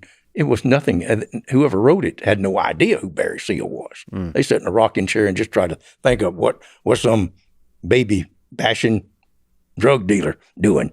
Yeah, and it's just like, God, you just don't have any idea of the spirit of the man. So they wanted to try to tell a fun story without actually studying the story. They didn't know him. They just had no idea. Right. And Barry was such a nice person, such a really nice gentleman person. They talked to you or no? No. The people that made the movie. And I see all these people telling about Barry, never met him. They telling all about him. I think that's just ridiculous. Yeah. And that, for one thing, for his character coming out of whorehouses and all that was just like ugly. And then down in Colombia, putting a gun to his head, going to take his sunglasses, and then he put $25 million worth of cocaine on his plane. And then they're going to bet $100 he don't have enough room to take off. That's just insane. Yeah. I mean, the whole thing. And then he's talking to the DEA agents when he's coming up. You don't know what frequency they own, how he's got 5 planes and they all split when the DEA comes out. These are just just fantasy. But those are details of the man, details of the story. Is there some big, profound things they missed about just this whole period? About that's something that's really important to you that was missed? Yes, they just try to sensationalize on little things that people remember, and it's just not true. It's just It was just like a business deal, and good people, and good airplanes, and good flying, and it was like a good watch that was made. It just clicked and it just went on, and they missed all that. They tried to make it sound like it's something very ugly. Do you think it was a story that could have been told way better and still be a hell of a good story? Yes. Well, there's a there's a series called Chernobyl done by HBO, and because I have sort of family connected to that period, they did an incredible job of being historically accurate, and only not being historically accurate when it helped the story. Only in those rare cases, when they on purpose left the story to make it easier for people to understand, but it was still somehow accurate. And even though all the actors were British actors speaking English with a British accent, it was still somehow accurate. Like they captured the spirit. Yes. So it was historically accurate and the spirit was captured. That was one of the most incredible series I've ever seen. It convinced me that the movie was made by non-Russians. It convinced me that if you really care about a story, Yes. you don't have to have been brought up in it. You don't even need to speak the language. If you're truly a scholar of it, if you talk to a lot of people, if you learn, if you just pour your heart and soul into it, you can create something really special. And so your sense is you could do that with the story with this period of time. Oh yes, it was a story that needs to be told. It needs to be told in the correct way, not like we're trying to bash a certain angle. Yeah. Well, if Netflix or HBO are watching this, you need to tell the story of Roger Reaves, in my opinion. There you go. There's this young picture of you. Yeah, There you go. That's from National Geographic. Jorge Ochoa, Pablo Escobar. It's you, Roger, and Barry. Yeah. Smuggler, a memoir. Yeah, I really do hope that they make a movie of this one. There's a movie called Blow that tells the story of George Young, Boston George. Did you know George Young? That's one way to ask it. The other is, what do you think of the movie Blow? I didn't know George Young, but it was a wonderful movie. Absolutely, it captured it. It did. Yes, it did. That's the way it should be. So he was a little bit before your time? Exactly the same time. Exactly the same. Same. He was using stewardesses to fly the marijuana out of Manhattan Beach, and I was on the fire department in Redondo Beach, 10 miles away, flying it up, sending it back. Somebody was sending it back. He might have been sending it back. But he didn't have near the excitement that I did. I was shot down twice. I escaped from 5 different prisons. Yeah. Was tortured almost to death in a Mexican prison. So he didn't have all that fun that I had. Fun in quotes. Yeah. So yours is a heck of a fun adventure. Just to linger on a little bit. So Johnny Depp plays George, and Ray Liotta plays his father. And there's this son-father kind of scene at the end. I don't know. It's heartbreaking. Like that scene paints a picture of a life that could have been had if none of this wild drug smuggling happened. I don't usually, I really never get teary-eyed in a movie, but that got me. It's almost like confronting at the end of your life what your life could have been with your father. The way he calls him Georgie. It, you fucked up, Georgie. Yes, I did too. I really, really did.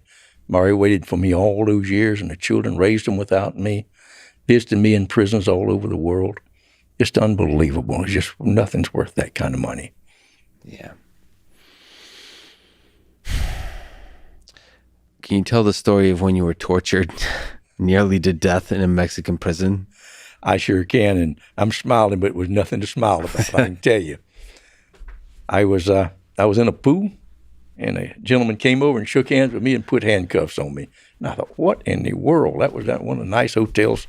And they put me in a jail cell, and I sat there, and all the drunks and the thieves and stuff kept coming in, and they had a bucket, and it overrun. And I said, man, like 18 people in a room, about 12 foot square. Oh, it was hot, and I thought, somebody's got to come get me. This ain't real.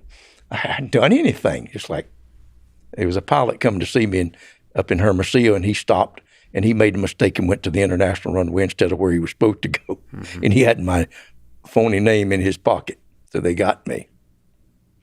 So they said I was a drug smuggler. So after about 3 days, they put me back into the back, and it was a torture place. And they put me in a little cell. I guess it wasn't 6 feet. It must have been about 5 feet square and about 12 feet high. And it was June, the end of June, and it was hot. I mean hot. And they left me in there for, I guess, a few days. You didn't know. So every once in a while they'd come drag me out. And first off, they put my head underwater. And it had seltzer in it or some kind. And I took one whiff of that, and 3 or 4 of them couldn't hold me down. So then I learned it just before you have to breathe, tear loose like that, and they'll let you up. And that was the first treatment. And then they started beating me. And they beat me with blackjack and rubber hose until I was black and blue and yellow from the bottom of my feet to my head. What did they want from you? They wanted me to sign a confession that I was a drug smuggler. And they put the papers under your nose. This is all over if you'll sign. Well, I knew if you signed, you got 6 years. I wasn't going to sign. I wasn't going to sign. So but they didn't want you to snitch on anybody. They just wanted to say. They just wanted me to sign that paper. And you still didn't. I ain't about to. Yeah. A beating ain't that bad. So, so anyhow, it's getting into the good part. So then they come and they take me out, and I'm buck naked, and they bend me over, and they have things to pull you, like change, click, click, click, click, click, and they bent me over, and they put butter on my bum, and they commenced to put hot chili pepper up there. And that stuff was bad. I mean, it was red hot. And that was awful. And still. That's just awful. Yeah, but still you didn't. I didn't think about it. I ain't going to. I guess if I'd have known he was going to kill me, I wouldn't have done it. But I wasn't about. You get hurt bad enough, you'll pass out. So I didn't pass out, so I was all right. So then the last thing they did was they brought a dead man in there, and he was frozen, and he was wrapped in newspaper, little strips about a ½ inch wide, just like a mummy, and he was frozen, and they hung him on the wall with a meat hook. And God. You next, son of a bitch, you next. Yeah. And so he's sitting there like this, and as he starts to thaw out, which is pretty quick, it looks like he's crying, and then it looks like he's peeing, and the paper starts unraveling on him, and the formaldehyde puddles on the floor. Yeah. Whew, what a smell, that rotten insides and the formaldehyde. And there was a little space, it wasn't even a ½ inch high, under the door. And I lay on that filthy floor with my cheek and put my lips right up under that door and was sucking that fresh air. And I went to sleep after some time. And I know where Walt Disney gets his ideas. I saw pink pigs with wings on them, all kinds of stuff flying around. So when I woke up, I didn't know which was real and which was the nightmare. It took me a minute to figure out where I was and what was going on. How did you stay mentally strong through that time? What? I don't know that I did. I was, I was mentally strong, so I was, just like I am now. Stubborn. I mean, you could be that man. They could have killed you. Yes, I could have. So what gave you hope? Did you have hope? Yeah. Or you're just a stubborn son of a bitch? I think some of both of it. And I think they aren't going to keep you here forever. Yeah. You know, you're going to get out into the prison or they're going to let you go or something. But if you sign that paper, you ain't going nowhere. And I want to go home. I got shot down a few weeks before that. Yeah. I got shot plumb out of the sky. 80 bullet holes through the plane, killed a fellow on the ground, shot the leg nearly off the man in Where the plane. was this? In that little place of Pichilingui. And they were shooting you from the ground. Yeah. All right. A little 900-foot strip there at Pichilingui, a poor village with starving donkeys. And that's where I'd give them $17,000 for loading, and I'd go over on the highway and load. Well, on day 13, I did a load every day for 13 days. They had a bunch of marijuana pretty good piled up, and I was going load a day. And on day 13, I had that little warning sign going off in my stomach. Uh-oh, don't do it. But I asked this Joaquin, we had the federales paid off, know where we were. So I spent the night in a hammock and walked down to the airplane just as it getting daylight. And 10 or 12 men walked with me, and Pedro got in. I brushed my teeth in the little stream. It was about a foot deep, a little river coming through there. And got in the airplane, and I fired her up. Bam, blah, blah. And bam, I thought a tire blew out. I looked over and see if it was... And it still ain't dawned on me. And Pedro's yelling, "Policia, policia, Roger, policia!" Well, it dawned on me, and I shoved the throttle to the firewall. And I only had So that was a bullet. yeah, somebody they was off to the side. They'd shot just a warning, like get out, stop. We're gonna rob you, whatever it is. That's what they do. They had taken the plane and put me in prison, the whole thing. So, but even though I had papers, so I just shoved it in the fireball, and there wasn't enough room to take off on that strip, and half of it was behind me, or some of it was behind me, and so just at the end, I'm just like, I think that thing stalls at about 50 miles an hour, just turning 50, and I just pulled it right up and put the flaps on, and as I pulled off the ground, they opened up on both sides of me with machine guns, and they riddled that airplane. I mean, the windshield came out. I got hit 3 times. You, like your body? Yeah. And where did you I get didn't hit? know I was hit. I mean, it was just the gasoline. Adrenaline. The gasoline just pouring in. The world turned yellow. I must have went into shock. So it just stopped in slow motion. And one bullet hit the strut right by my head, and it just parts of that bullet just went all over me. I just looked like I'd been peppered with lead. And the gasoline was just pouring in. I mean, just pouring in where they'd shot the wing up above, and the windshield's gone.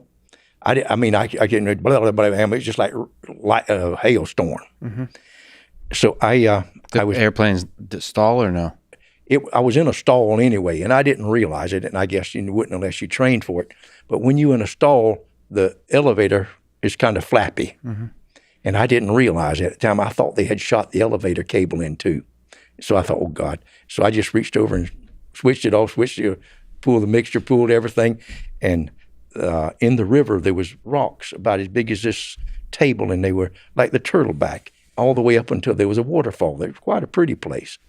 And I crashed straight onto it. I thought, if I get those rocks. And when I did, the first time I hit, the wings came off, and then it bounced. And the next time, the nose came out and came under the plane. And I'm sitting there. I must have been knocked unconscious because Pedro's shaking me. Come on, Roger. Come on, Roger. So I stepped out into the water, and here comes these 4 federales still shooting at us. And a bullet or 2 hit the airplane. And I kept a 9mm Browning high power taped to the top of the radio in case I ever needed it. So, because you didn't one of those times didn't want it in the airplane, so it was just handy, just laying there. So I took and popped a few caps at them, and they ran into the rocks. So we took off running, and then I looked, and Pedro's foot nearly shot off. They'd shot him on one side of the ankle, and it just blown out the other side, and it wasn't even hardly bleeding. The shock of it. So I took my T-shirt off and stripped it and tied it best I could. But you had still bullets in you, so like you could still run. I shot the top of my toenail off. Yeah. I shot a top across my head and my kneecap. Okay. So I was just nicked. Okay, gotcha. It was very painful later on, but right that time I didn't. It was just hot. And there's a bullet still in my foot from it, a piece of a bullet, good sized slug. So we went on up the mountain through the cactus and just running. Just going, I want to go down. No, they federales are going the easy way. Let's go. This young fella, and we came to an old donkey. She must have been 30 years old, long and way back, long hair on her. Charlotte. And he petted the donkey, and we jumped on. And we rode for an actual donkey? A donkey. There were donkeys all over the place. Anyhow, he knew that one from the village. And so we rode 7 miles, 2 of us on a donkey with no bridle, no saddle, nothing. And we came to a little man plowing a little horse and a little ox. Both of them spotted, and the yoke was across their back this way, and he's plowing with a little plow amongst stumps. It was like one of these people clearing a little piece of land, and he had a little house there. And so we went into his house, and his wife and his daughter, they put like cloth over my wounds, and on Pedro's, it was terrible. And they poured diesel oil on it to keep the flies off. So I'm covered in diesel. So the man left, and he was gone all day. And then about dark, he showed up, about 15 or 20 horses and mules showed up in the yard, walking fast. And a doctor got out. He said, I'm Dr. Benjamin So-So with Red Cross. And he worked on my foot, and he worked on Pedro. He gave us a shot of morphine and tetanus shots.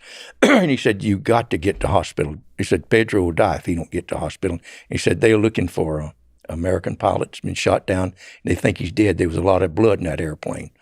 And so they rode, I don't know how far we rode, but we rode miles, and we'd come to a road, and there was a big truck, and it was loaded with corn in the ear, and they dug holes in that corn, put us in it, and covered us up. And the road was rough, and every time we'd hit a dirt road. That corn would cover me up, and they'd scratch my face out again.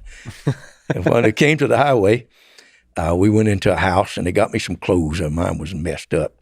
And a white basin, and they must have brought 20 jugs of water different times. I kept washing and washing my foot till all the blood and the crud got off of me, and put on those clothes. And somebody went to, they said, you can't go north, the road's blocked. They're looking for the pilot. So you got to go south. So they found a taxi in Mazatlan.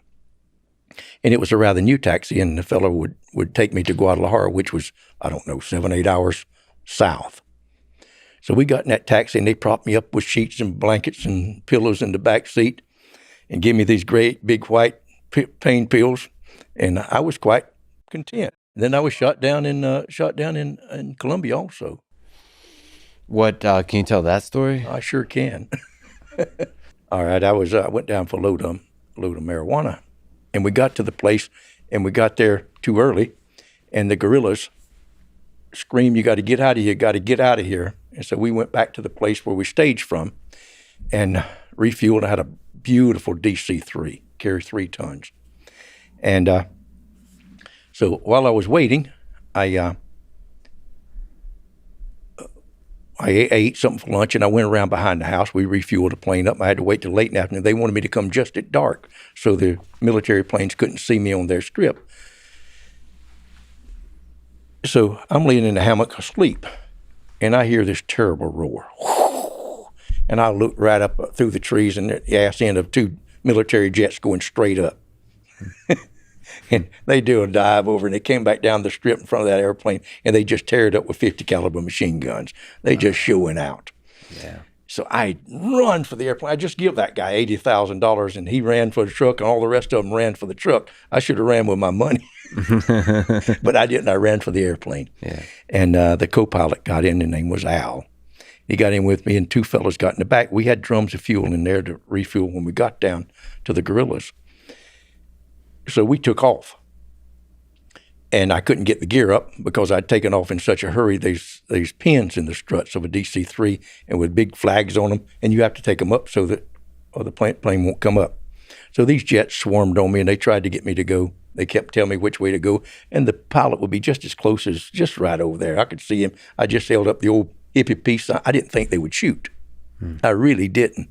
Nobody had shot before. So I kept flying out, and I kept getting slower and slower, and they kept slowing down, and the black smoke rolling. And then they started shooting up under me, boom, boom, boom, boom, with them 20 millimeter cannons, and the tracers just going up. They looked like they're curving up from me, and whoa, and I pushed the nose over so they couldn't get under me. And later on, I heard they thought I tried to ram them. So one of them went for fuel, and I kept on going, and the one just tore the left wing tip up with the 50 caliber, and then he come back again and shot the tail up. He's warning me. And I tell the fella in there, I says, if you bring me enough water, I believe I can fly this thing. My mouth got quite dry. So I went on, and I landed on a big pasture, and it was huge pasture, and it was rougher than it looked, and the wings just flapped, and I come to a stop and jumped out and pulled those tabs out and threw them on the ground so I could get my gear up. And I understand that during the 1980 World Series baseball game that it says American DC-3 has just been shot down by Colombian jets. It's the first plane shot down on Reagan's new war on drugs. But he's up and away, ladies and gentlemen. We'll keep you posted. So I took off again, and I went into a thunderstorm, and they came close to the mountains. So I spiraled up, and every time I'd come out, that jet was there, boom, boom, boom. Oh. And I dove back into that storm, and it boom, boom, boom in there. And at 20,000 feet, I started icing up. So I went out one last time, and he was right there waiting. He had me on radar. So I went back in, and I kicked it over and put it into a spin and went straight down to 2,000 feet and come out under it. And I was flying along the Guaviare River. And it was 20 feet above the water. It looked like a pasture. It was just grass. And I made several runs to tear the grass down, and it looked like, and it felt hard. That old DC-3 weighs 30,000 pounds, and I put it down on the 5th run. I said, all right, Al, we're going to land now. And you flew like close several times? I put the wheels down. Oh, you put the wheels down without landing? Miles, and just, so I'm making me a runway, So you're being tracked by a jet. He's that's gone. trying to before that, I'm just like retelling this story how insane it is. So he's trying to shoot you down, and then there's a thunderstorm that you're escaping into, and then you do a spin down to 2,000 feet, whatever you said, like somehow escaping all of this, and then you try to land on a pasture on a giant heavy plane that carries 3 tons by touching down 5 or 6 times to make a landing strip for yourself. Yeah, the grass is 3 or 4 feet high. Okay. So it looked really good after a few times. So then just before it stopped, I said, Al, take your feet off the brakes. He said, I don't have my feet on the brakes. Well, I knew I had broken through the crust. Nice. And I put full power on, but it didn't. That old big plane just come on down, and it just did a head. As it came to a stop, it did a headstand, 90 degrees to the ground. Oh, wow. And the engine held it up, and the nose and all just crushed in right on us. We fell between the 2 seats to keep from getting killed. Wow. And when it come to a stop, all that fuel was pouring out on those hot engines, and there was a escape hatch at the top. I just stepped out, took my suitcase with me. Was there fire? No fire. The plane left the plane there, and the 2 guys that was in the back, one of them broke his thumb, and it was with the barrels, and they had to put tie gas hoses together to shimmy down to get out. Yeah. So that's an incredible story. Well, let me just tell you, it had a little bit more to it. I learned to fly with the idea of being a missionary aviation fellowship pilot. Yeah. Fly the missionaries in and out of the jungle. Yes. Well, I went 11 days through that jungle. The rest of them went on down the road and went to prison. I said, I'll crawl on my belly 6 months in here, a year, eating snakes before I'm going down the road. So I went in there, and I was 11 days in the jungle, and I finally came to a place, and it had airplanes. I kept asking the Indian, ¿Dónde está aviones? I wanted to steal an airplane and get out of there. And when I came to the place, I asked, what is this place? Lovely place. It looked like Honolulu in World War II. With a runway there. She said, you don't know. This is Loma Linda, headquarters for Missionary Aviation Fellowship for the Amazon. And they flew me out. Wow. You escaped from prison 5 times? So what stands out to you as the most difficult or miraculous escape in the bunch? The most miraculous was when I was in the courtroom in Spain. I think I was on the 3rd floor of Real High, and I ran across the courtroom, handcuffed, kicked the window out, and I looked down, and it was above the palm trees. I thought there might be a power line or something I could grab on as I went down. There was nothing, and there was a car parked, a station wagon on the. You just jumped out? I jumped out from 31 feet and on top of that car. And it exploded in the street. The windshield went over 3 or 4 cars. It looked like snow going up, and I looked like Donald Duck with the thing in handcuffs, and I got out. And just kept running. Yeah, I kept running. They ran me down, though, and hit me in the back. I still got a dead spot in my back where the policeman hit me with a shotgun, and they brought me back. Maury was there. They were saying, your husband is crazy. That was spectacular, but I escaped from Lubeck, maximum security prison, and I cut out of there and got out. That was a miraculous escape. And that was where? In Lubeck, Germany. What was that escape like? I was there, and it was going to extradite me back to the United States, where I still had all these charges and 25 years special parole. And I was cleaning the lawyer's visiting room, and on it was bars that looked like piano notes, or this way to make it pretty, but there was a little bit. So I got a rope from a guy where they made boats in there. And I had 20 minutes. So I went in there and I wrapped it around, and I put a broom handle in it that was cut off and wrapped it around until they pulled the bars together on that side. And then I pulled them together on the other side. But that only put me inside the prison yard where the soccer equipment was kept. But they were putting new windows on one side of the prison, and they had it scaffolded up to the 4th floor. So there was a little recess there, and there was guard towers every 100 feet or so. I mean, they would shoot and kill you. So I got behind that and climbed up, holding to the bricks on one hand and the scaffolding on the other, and went to the roof. I lost my shirt and most of my clothes going through the window. I got all the skin off of me. I thought I was going to die. And I was trying to go sideways like this, and finally I got a grip, and the bars let me through and took all the skin off of me. So I got up on that roof, and I have asthma, and I just lay there trying to catch my breath. Didn't bring my inhaler. So, and, With man, blood everywhere. oh, I would bloody yes. And so I got down to the end, and on the end, the reason I did it, they was putting a new wall again around the prison to make it larger, and they had taken all the wire off above the sally port where they could join the two walls together, and I saw that when I came up, and there was a guard, a half of a like a dome sticking out of that brick building where there's a guard there with a gun, and he'd kill you. I mean, he was surely trained to kill you. And we had some bad people in that place. So I lay up one floor above it, and I saw a guard and his wife come with a double umbrella, and it was just pouring down the rain. Here I am without a shirt on, bloody, and she had a little boy with him under that double umbrella, and I knew him. And when he come, and she started back from the sally port, I hit the top of that guard tower, bam, with both feet, and I jumped. I guess it's 3 more floors. I jumped. There was a pile of sand, like a cone where they were digging it there, and I hit that, and my feet bared up to the knees, but I didn't fall. And I ran straight towards her so he couldn't shoot me, and then I went around some bushes and went downhill. And then I heard blam, blam, bam, bam, blam behind me, and I looked, and that fool woman was in a big old car, and she was knocking down the parking meters behind me. She was trying to run over me, and I ran behind a car. Oh, wow. And she tore the fender off of her car, trying and yelling, yapping a terrible, evil-looking face at me, screaming at me, and the sirens going off into prison. And there was a fence there, a wall, and I jumped up on it to jump over, and it had glass embedded, and I cut my hands and my arms all up getting over that, and I hit the ground on the other side, and it was like, it was that muck where some farmer had dug it.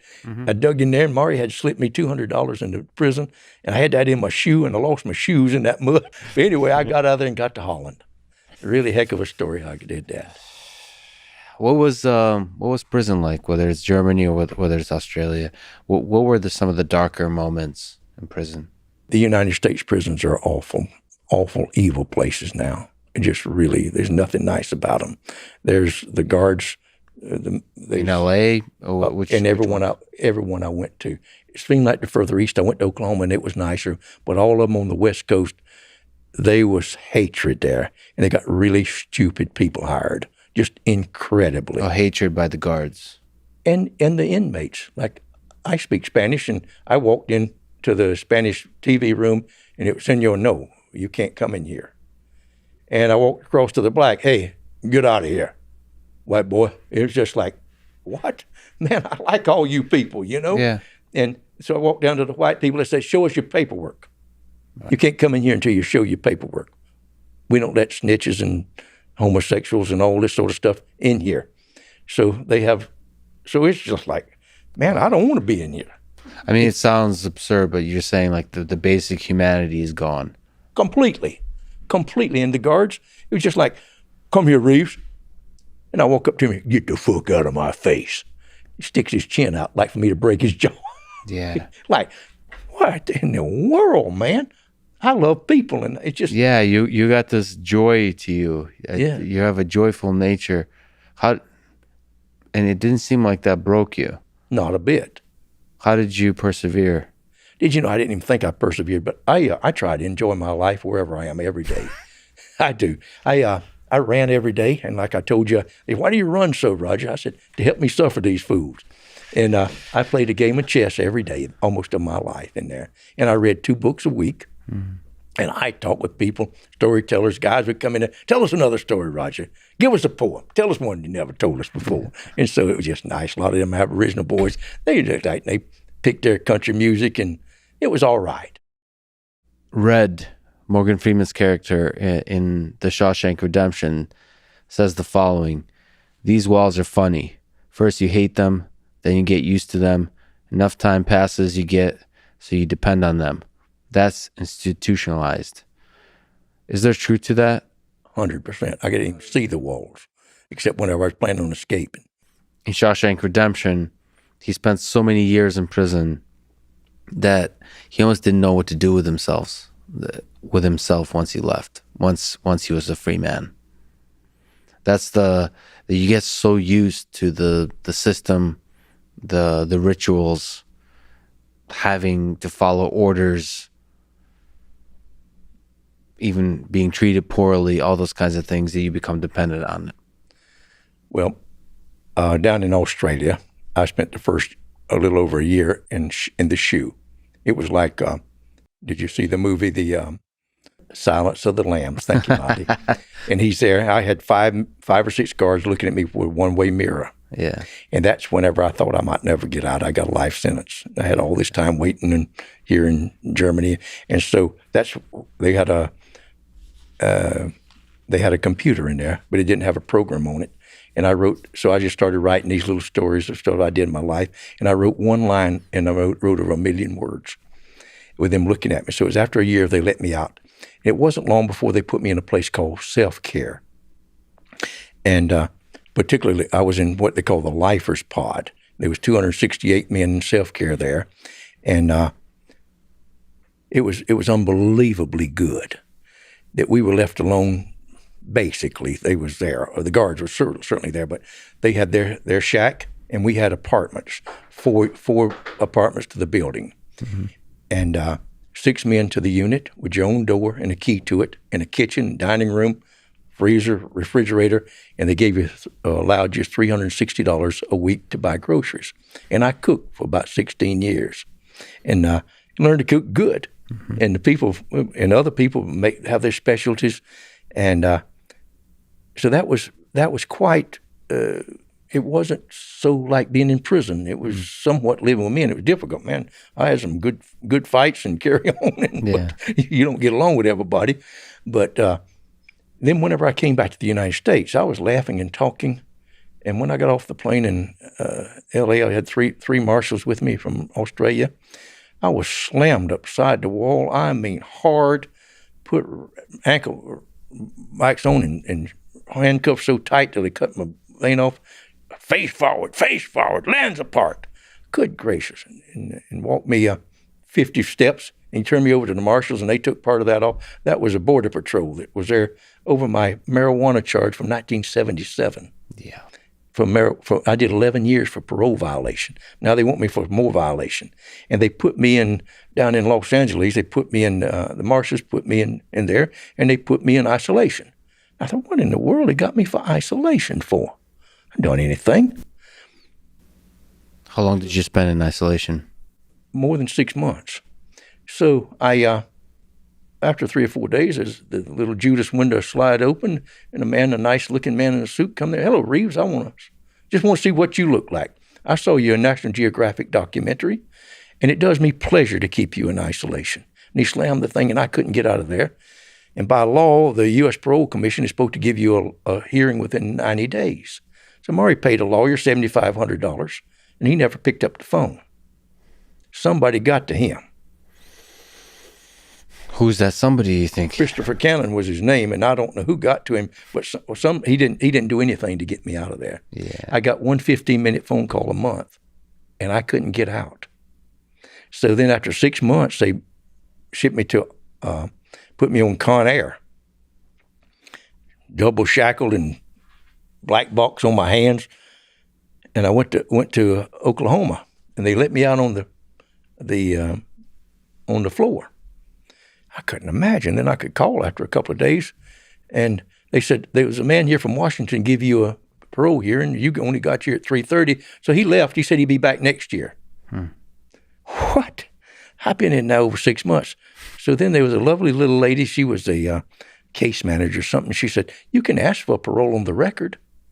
And I said, please do. She said, I'll send them an email. And the next day I got my parole. 90 days later, they sent me to Terminal Island and put me in the place there with the invalid, I guess, since I'm as old as I am, 78 years old. So they put me in the people in there dying in wheelchairs and legs off and arms off and cancer. So I was in there and I pushed the fellers around. And I come out of the chow hall there, and I went to go to the right to get me a haircut, and 2 Mexican guys there, a lieutenant, another one, walked between us, and he went like the boop, boop, boop. And I said, I could outrun you. And they slammed me, put me on the ground, handcuffed me, and put me in the shoe for a week. I got out, and man, they put me back in the place. They treated me rough. So I got in a little more trouble, and they put me back in the shoe, and I wouldn't come out. They had that the virus was out killing people. So they killed 8 people in that unit I was in.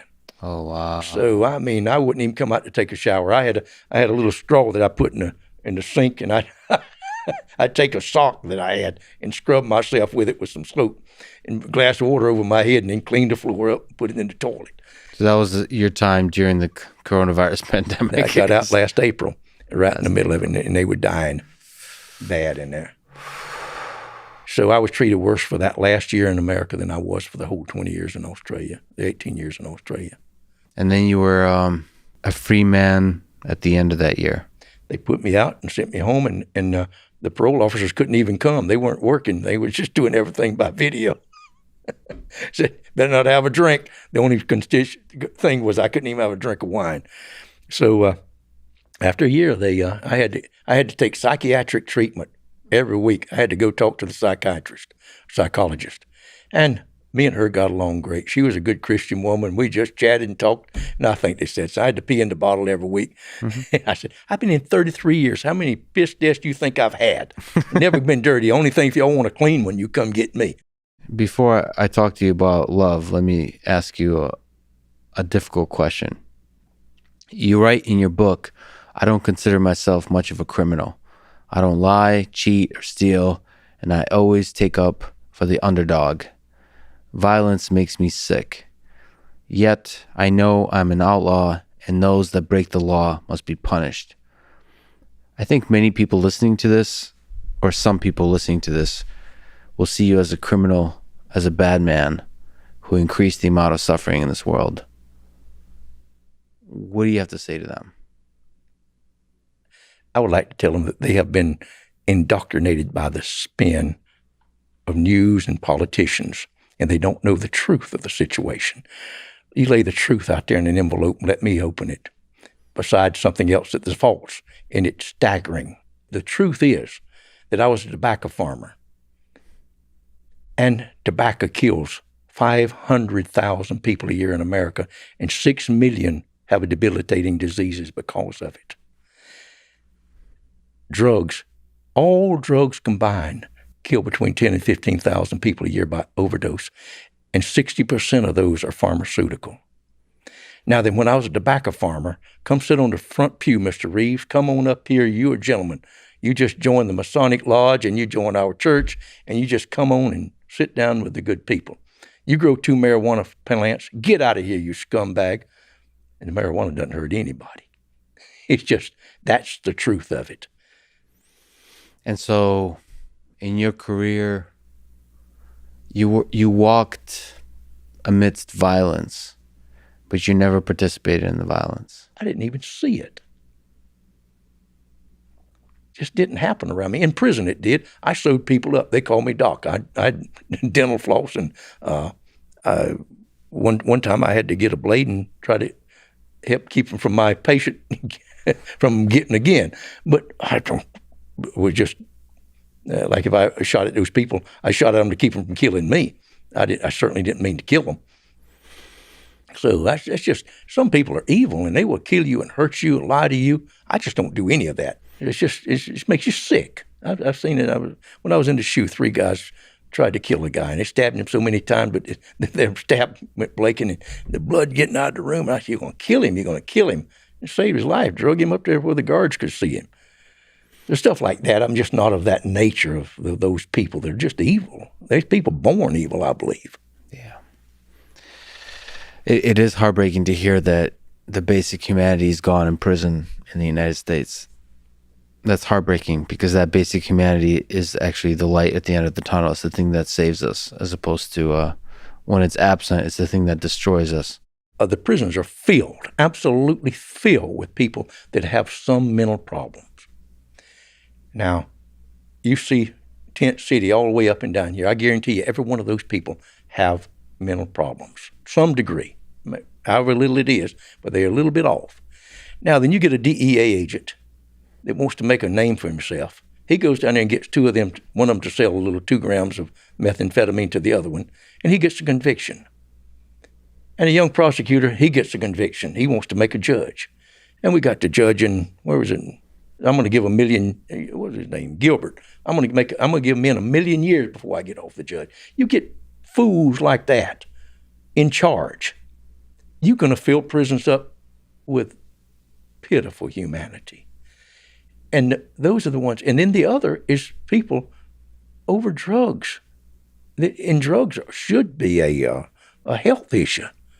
It's, you cannot police it enough. It's just, they know like the only thing that overdoses is opioids, the heroin. And if they can give it to them, it costs about $1 a day to give the worst addict his fix. But they'll give it methadone, which is from a pharmaceutical company, which is just as bad. Why in the world? We tried it all over the world, in Portugal and England. And when they give the girls clean up, no more stolen cars. Why? Who wants to keep this farce going? They just perpetuating it. Like, every little police place is getting all these suits and armor and machine guns. It's just like, it's such a spin. It's sad. Do you think all drugs should be legalized? I don't know about that, but they certainly should be controlled. If a person is an addict, he should be able to go down and get his fix with somebody there to help him with a clean needle and a glass of orange juice. It's so much cheaper than prison. It's so much cheaper than him stealing cars or a prostitute having to go to work. That's sad. You've lived one heck of a life. Looking back, there's a lot of young people that listen to this, high school, college students. What advice would you give them? How to live, how to have a successful career, how to have a good life, how to be a good man or woman? To be a good man or woman, if I had it to do over with, I'll just tell you what I'd have done. I would have paid attention and studied my lesson and did the best I could. In school? In school, yes, and went as far as I could have. I would have liked to have been a doctor. I just didn't have the stickability or anybody to tell me, hey, go there and do that. Mm-hmm. And if you can do that at a very young age, start in a trade. Learn to do something. Doesn't matter what it is. If you learn to do something good, there is a great demand for you. And I would say that in prison, that the prison system should come in and you get a thief, young fan's a thief, a robber, and you say, all right, we need carpenters, we need plumbers, we need electricians, we need sheep. Sentence them to that trade. And when you get an A+ in that, where you can go out and make you $30 or $50 an hour, you go home. Now, you can mess around 10 years if you want to, or you can do this in 2. I think that would, that's just for the prison. But anyway, I would say that they find somebody and be true to them, that we have, just be honest and true in your life. You mean like relationships, friendships? Yes. I mean, so many people, particularly our children, are from relationships where they're not wanted. They're divorced. Their father's left. They don't know who their daddy is. They just in foster homes. 500,000 children are in foster homes in America today. And we have, and our government inadvertently is encouraging those people.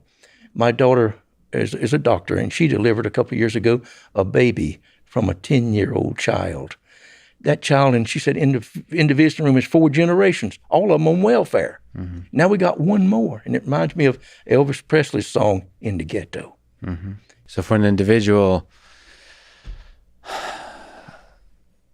learn a trade, become a craftsman of sorts. Yes. And find somebody to love and who loves you. That's right. And have a family and stick with it.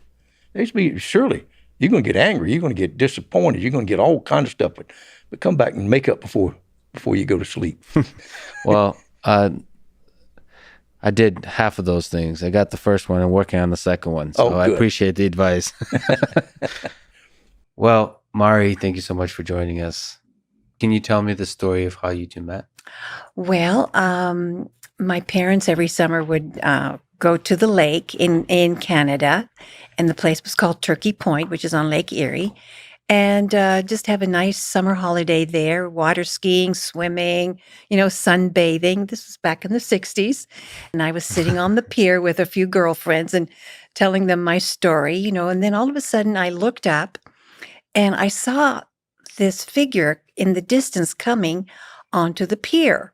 Now we're all dressed in bathing suits and swimwear, and we're swimming and this, that, and the other. And here he comes, dark trousers. In fact, they were black, white shirt, and a tie, and a straw kind of a Panama hat.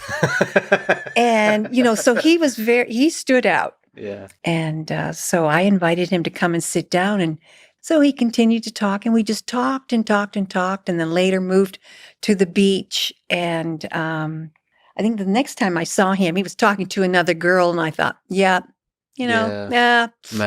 I know. I was okay, next. Yeah. Well, but 6 months later, I receive a letter, and it's a letter from Roger.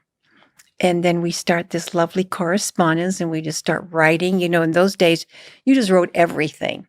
And then the next summer, he was coming up again. He was on his way to Alaska, and he says, "I would like to come by and see you." And I said, "Well, I'll be in the same place that I met you last year." And so when he came up this time, for some reason, Roger reached for my hand, and I reached for his, and man, that was it. It was like love at first touch. That was love. It was just like a silence, and oh my gosh. And we didn't even look at each other. It was just, oh my goodness, what happened here? Yeah. And I was the type of person, I never wanted to get married, not way, way, way down the road, never have any children. And I wanted to see the world first and then do all that, And but that was it. That was love, and you've been together ever since. Yeah. Well, the thing is about the love that the two of you have for each other is it had to persevere through quite a heck of a journey. So, how did Roger's drug smuggling change the nature of your love and your relationship? Well, Lex, that remained steadfast. It endured. And since Roger's been home, I think we've rekindled the love that we had when we first met. Yeah, And- what But I think my faith, my steadfast faith, and also the fact that Roger and I communicated. We wrote letters. He never complained. I know there were the children there. He never had mistreated me. I love this guy, and we had a lot of experiences. It was just, even he's though good looking, charismatic. He's pretty, yeah, and he was adventurous, and Adventurous. and I Yeah. would you say that again? Yeah. But yes, it was just, I know I missed him physically, but we were just so strong in spirit, and we could talk to one another. Yep. What was it like, Roger, when you're a free man, seeing Mari for the first time in person again? I cried for 3 days. Everything I had to look at a picture of her. I came home and there she prepared a meal for me. And there was the old oak table that I'd redone, and the chairs, the same one, and the green placemats, and the same china that we had, and the same silverware. And it just all of it just brought back the same paintings on the wall. It was just like unbelievable. After 35 years, she had all my clothes cleaned and my shoes shining. And I put the shoes on, and I walked out of them, the strings on, and the soles came off. But the shirts and all fit perfect, everything. So it's just wonderful. And just to see her, and then just to see her picture of her 50th birthday, or her 60th birthday, or her 70th birthday. I wasn't there. Yeah. And the picture of her with the children, it was heartbreaking. And about the third day, I thought, man up, fella. I mean, you've got to. So I got over it and quit the tears. But it was everything was just pulsating with life. It was just unbelievable to get out of that place. It really was. Is there? Do you regret the drug smuggling that took you away from the woman you love? Oh yes, 100%. Just I wouldn't have done it again if you don't think you're going to get caught. And it's just No, it's just I did it for money, and I had everything in the world I wanted before I did that. Mm-hmm. So the adventure, I mean, it was one heck of an adventure for the two of you, for the both of you. Yes. Were you able to enjoy it, or was it always danger? Was it always something that threatened your relationship, your love, your family? Or were you able to enjoy the adventure of it? You know, we'll all die. Life is Mhm. short, and to live that kind of adventure. Well, whenever I did the first load, I got $10,000, and that was just about 2 years' pay on the fire department take home. And I brought that home and I put my hand over my mouth. I said, shook it on the Roger, bed. It's I probably can't in 20 believe pile of money. this. And Mari like, oh my, what in the world? And then Roger said, let's go have dinner. Yeah. And so we went to the little restaurant that we would go to, you know. And he said, and don't you dare look on the right-hand side of the Yeah. menu. He said, just order anything you want. And it was just, as we were in the restaurant, you know, it was just, we were giddy about it. Yeah, I was giddy about it. And Were you afraid that, I mean, did you think about the fact that it's illegal and Roger can end up in prison? oh, yes. Did you guys talk about it? Well, I kind of thought I was bulletproof. I mean, if they didn't catch you, I thought if they didn't catch you, you was all right. And it was hard to get you. Hard to catch you in the air. Yeah. So you never thought hard to catch you in the air? Like I didn't know that if your friend told on you 5 years later, you'd still go to prison. Right. Yeah. That was a problem. I didn't know that. Did you guys ever talk about walking away? I asked Roger to walk away, quit. and he says, "I can't, Mario, just now, you know." And then, of course, the amount of people that he began to support, the family and the gifts and The deals. the deals, yes, the deals, Big ones. yes. And then you always wanted to, what do you do with the money? You know, so you want to, I guess you clean it up, or you want to invest in an enterprise or in a business. Well, it just doesn't work. They know the source of it and they take it and run. Every one of them. Yeah.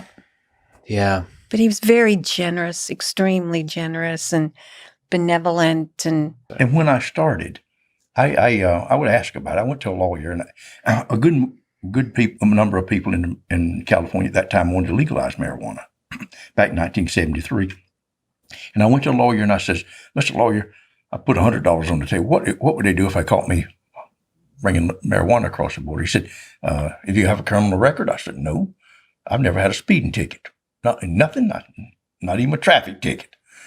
He said, you work for the fire department out there in Los Angeles? I said, yes, sir. He said, you'll get probation. The worst you'll do is you'll get 1 year and you'll spend 4 months raking leaves on a military base. Mm. So my father died some years before, and I brought mother and baby sister came out, and I took them down to Disneyland, and she said, what you doing, boy? I said, I'm hauling pot, Mom. She said, how much you making? I said, making $40,000 any day I want to go.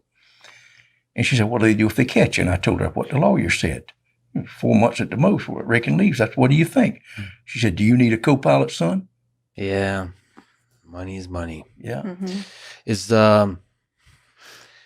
so your relationship persevered through some big challenges. Is there advice you can give about what makes for a successful relationship? Oh, well, you know, I think the initial igniting meeting someone, you know, Yeah. that's the love.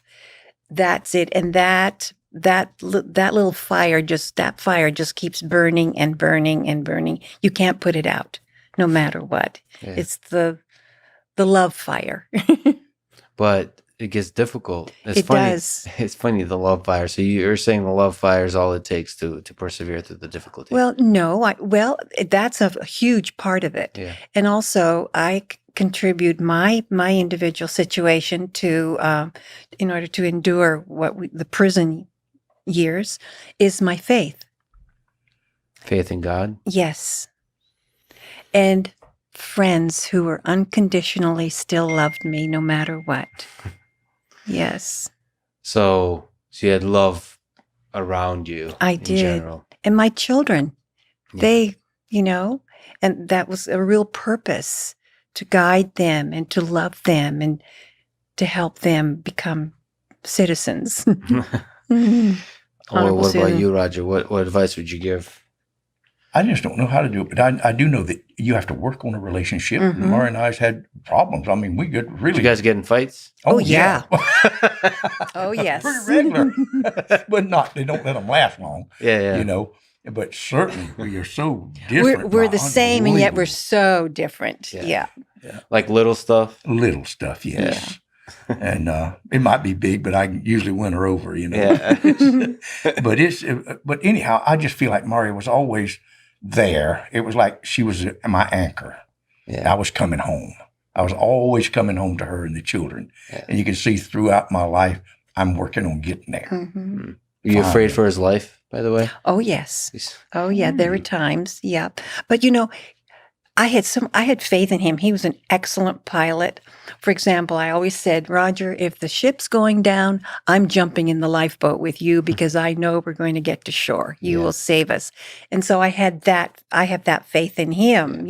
I mean, he's a man, but yet he's the one you want to get into the lifeboat with. Definitely.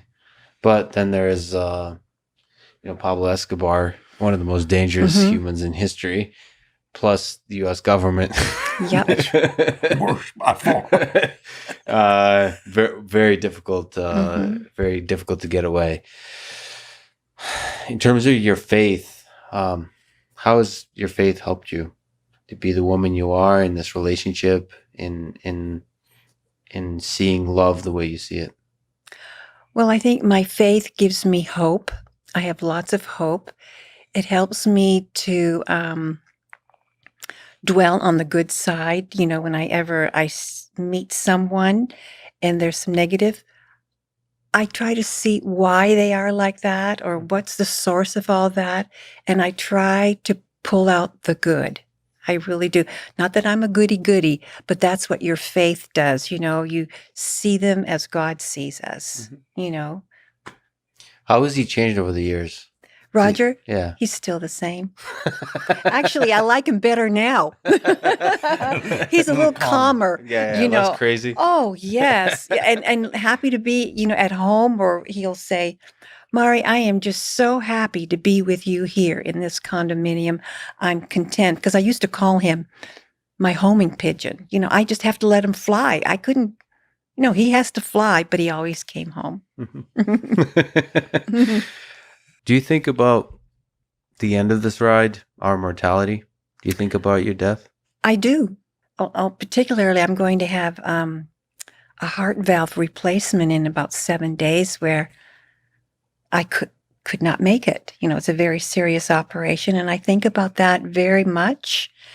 And I ask for peace. I just lost my brother about 10 days ago, so unexpectedly. And that really makes you think of your mortality. Are you afraid? Somewhat, and yet not. Yeah. I want to live, Lex. I want to live, This life is fun. Yes. Do you think about your death, Roger? I have visions. Visions, and they often happen very, very clear, like what I have seen in the future. Scientists might call it wormholes, or in the Old Testament, they called it prophets, but I see sometimes into the future around the corner. It's clear as we're sitting right here. What's that look like? I was on a porch, and I believe I was in like Central America place. I was an old man with khaki pants and a white shirt. And it was a chair with a wide arms, and it was straight. And there was like the beams coming out above my head, and I'm on a porch. Bougainvillea. And I have out of the body experiences also.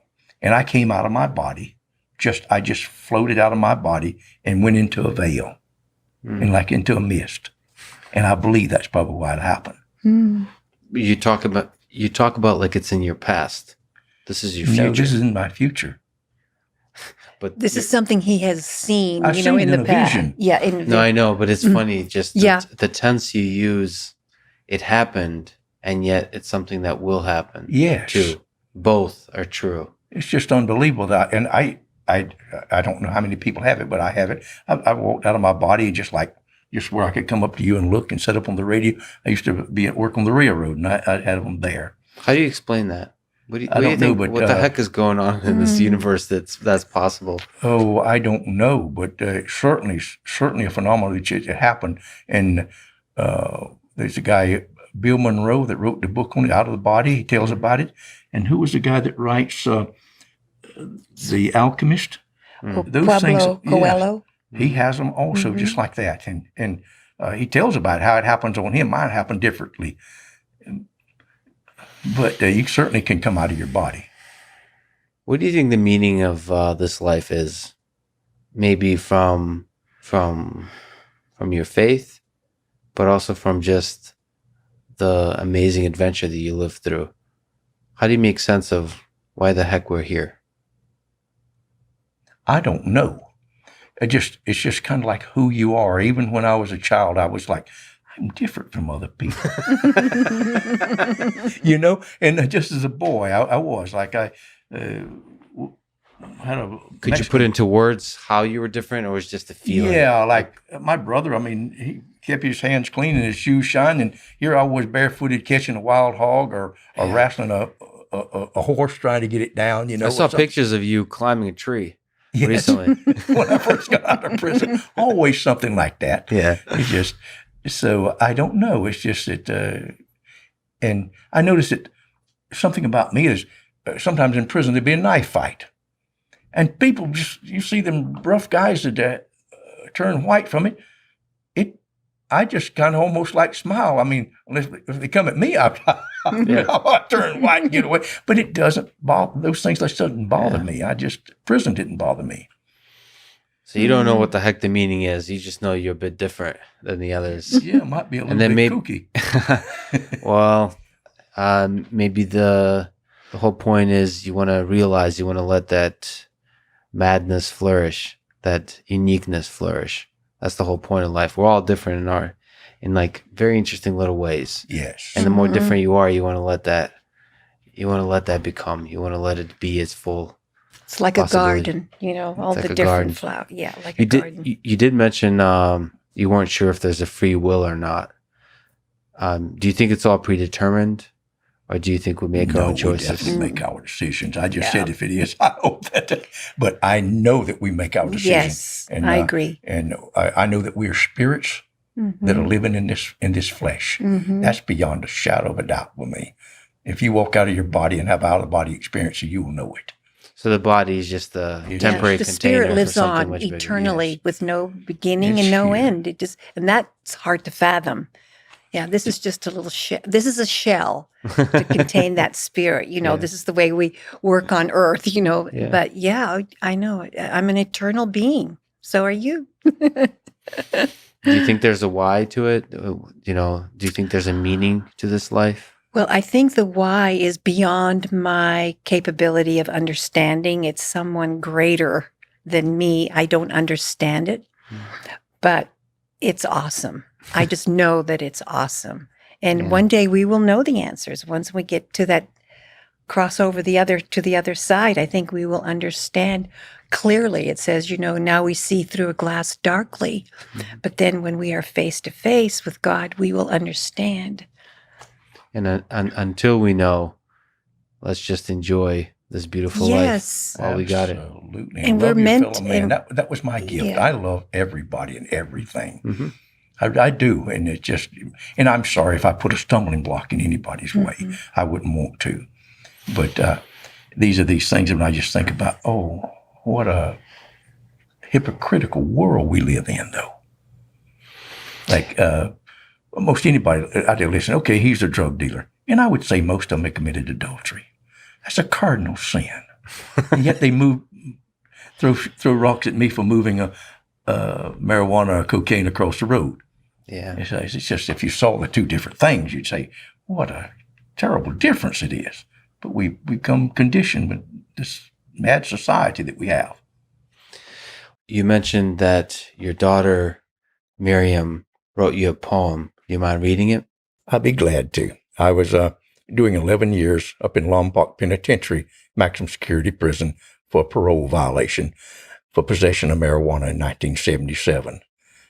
They should have given me 6 months, but they gave me 11 years because they wanted me for what they call silent beef. Anyhow, while I was in that dungeon, I received a letter from my daughter, Miriam. It's called Daddy's Poem. A year ago, I became a poet when I wrote your birthday prose, and here I am today ready to give it another go. First, I would like to wish you a very happy birthday to be, and to thank you so very much, for without you, I would not be me. Secondly, I want to say that your support has been immense. It has been true, honest, loving, and free of all pretense. Thirdly, it goes without saying, your love has surpassed all my wrongs, and you always made me smile with one of your old country songs. I can remember on Cuervo, Daddy, with you holding me in your arms as you sang Jim Reaves songs and talked about the farm. I can see you walking through the door from one of your travels far and wide, and the thought of you coming home, Daddy, kept a twinkle in our eyes. I can smell you as I did when I used to climb into your bed, and you would talk to me again about one of the adventures that you led. I can see me and Mario asleep in one of your airplanes extraordinaire, and wondering to myself why there wasn't an available chair. I remember having to meet you and worrying that you wouldn't be there, but you would pop from behind some counter and give us all a happy scare.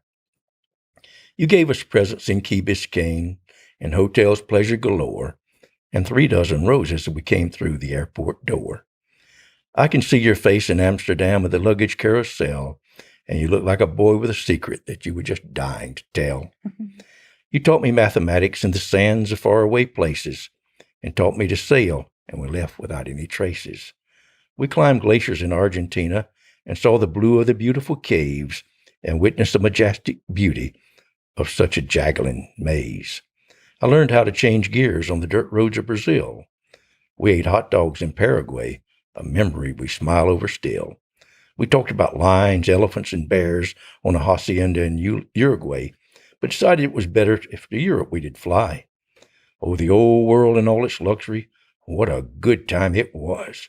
From South America to the Krasnopolski, I think we fell in love. The European jaunt, well, it is considered a book in itself, but it's a story about beauty and knowledge, suspense, and worldly wealth. We went from Holland to Sweden, and we went from France to Spain, and I promise you I have no regrets. I would definitely do it all again. I would see the world with you any time, sir. There's no doubt in my mind, because being by your side, Daddy, always ensures a wild good time. So our paths took a turn, and we're back in the U.S. of A., but life here isn't so bad, and I'm plumb content to stay. I'm happy to be near you, although I'm not as close as I was before. But because of your love and encouragement, I've been able to open new doors. I'm grateful to be in school, and I'm generally happy where I am. And I even like when you call and tell me to study for the next exam. What a life you've given me, Daddy. It's a tremendous and a magical gift. We already have so many stories to tell. There are far too many to list. But I want to thank you again this day with a very big happy birthday to you, and to tell you just a few more things that I know in my heart to be true.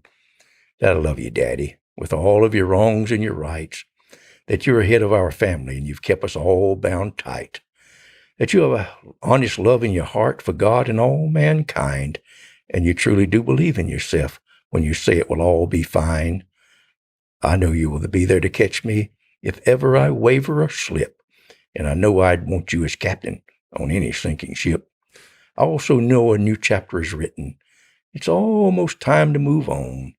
It's time to sail another sea and to witness a brand new dawn.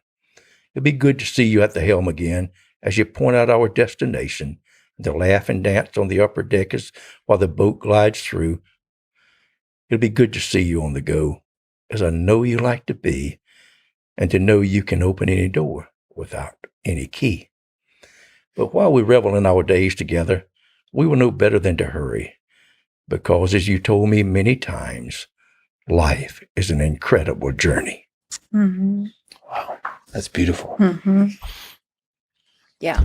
Roger, I'm really honored that you would take the time to visit me in Texas and to sit down and talk with me. Thank you so much, Roger. Thank Thanks so much, you. Mari. Thank you. It was a Thank pleasure. you, Lex. It's been a real pleasure. Yes. Beautiful. Thanks for listening to this conversation with Roger Reaves, and thank you to Noom, Allform, ExpressVPN, Four Sigmatic, and 8 Sleep. Check them out in the description to support this podcast. And now, let me leave you with some words from Pablo Escobar. All empires are created of blood and fire. Thank you for listening. I hope to see you next time.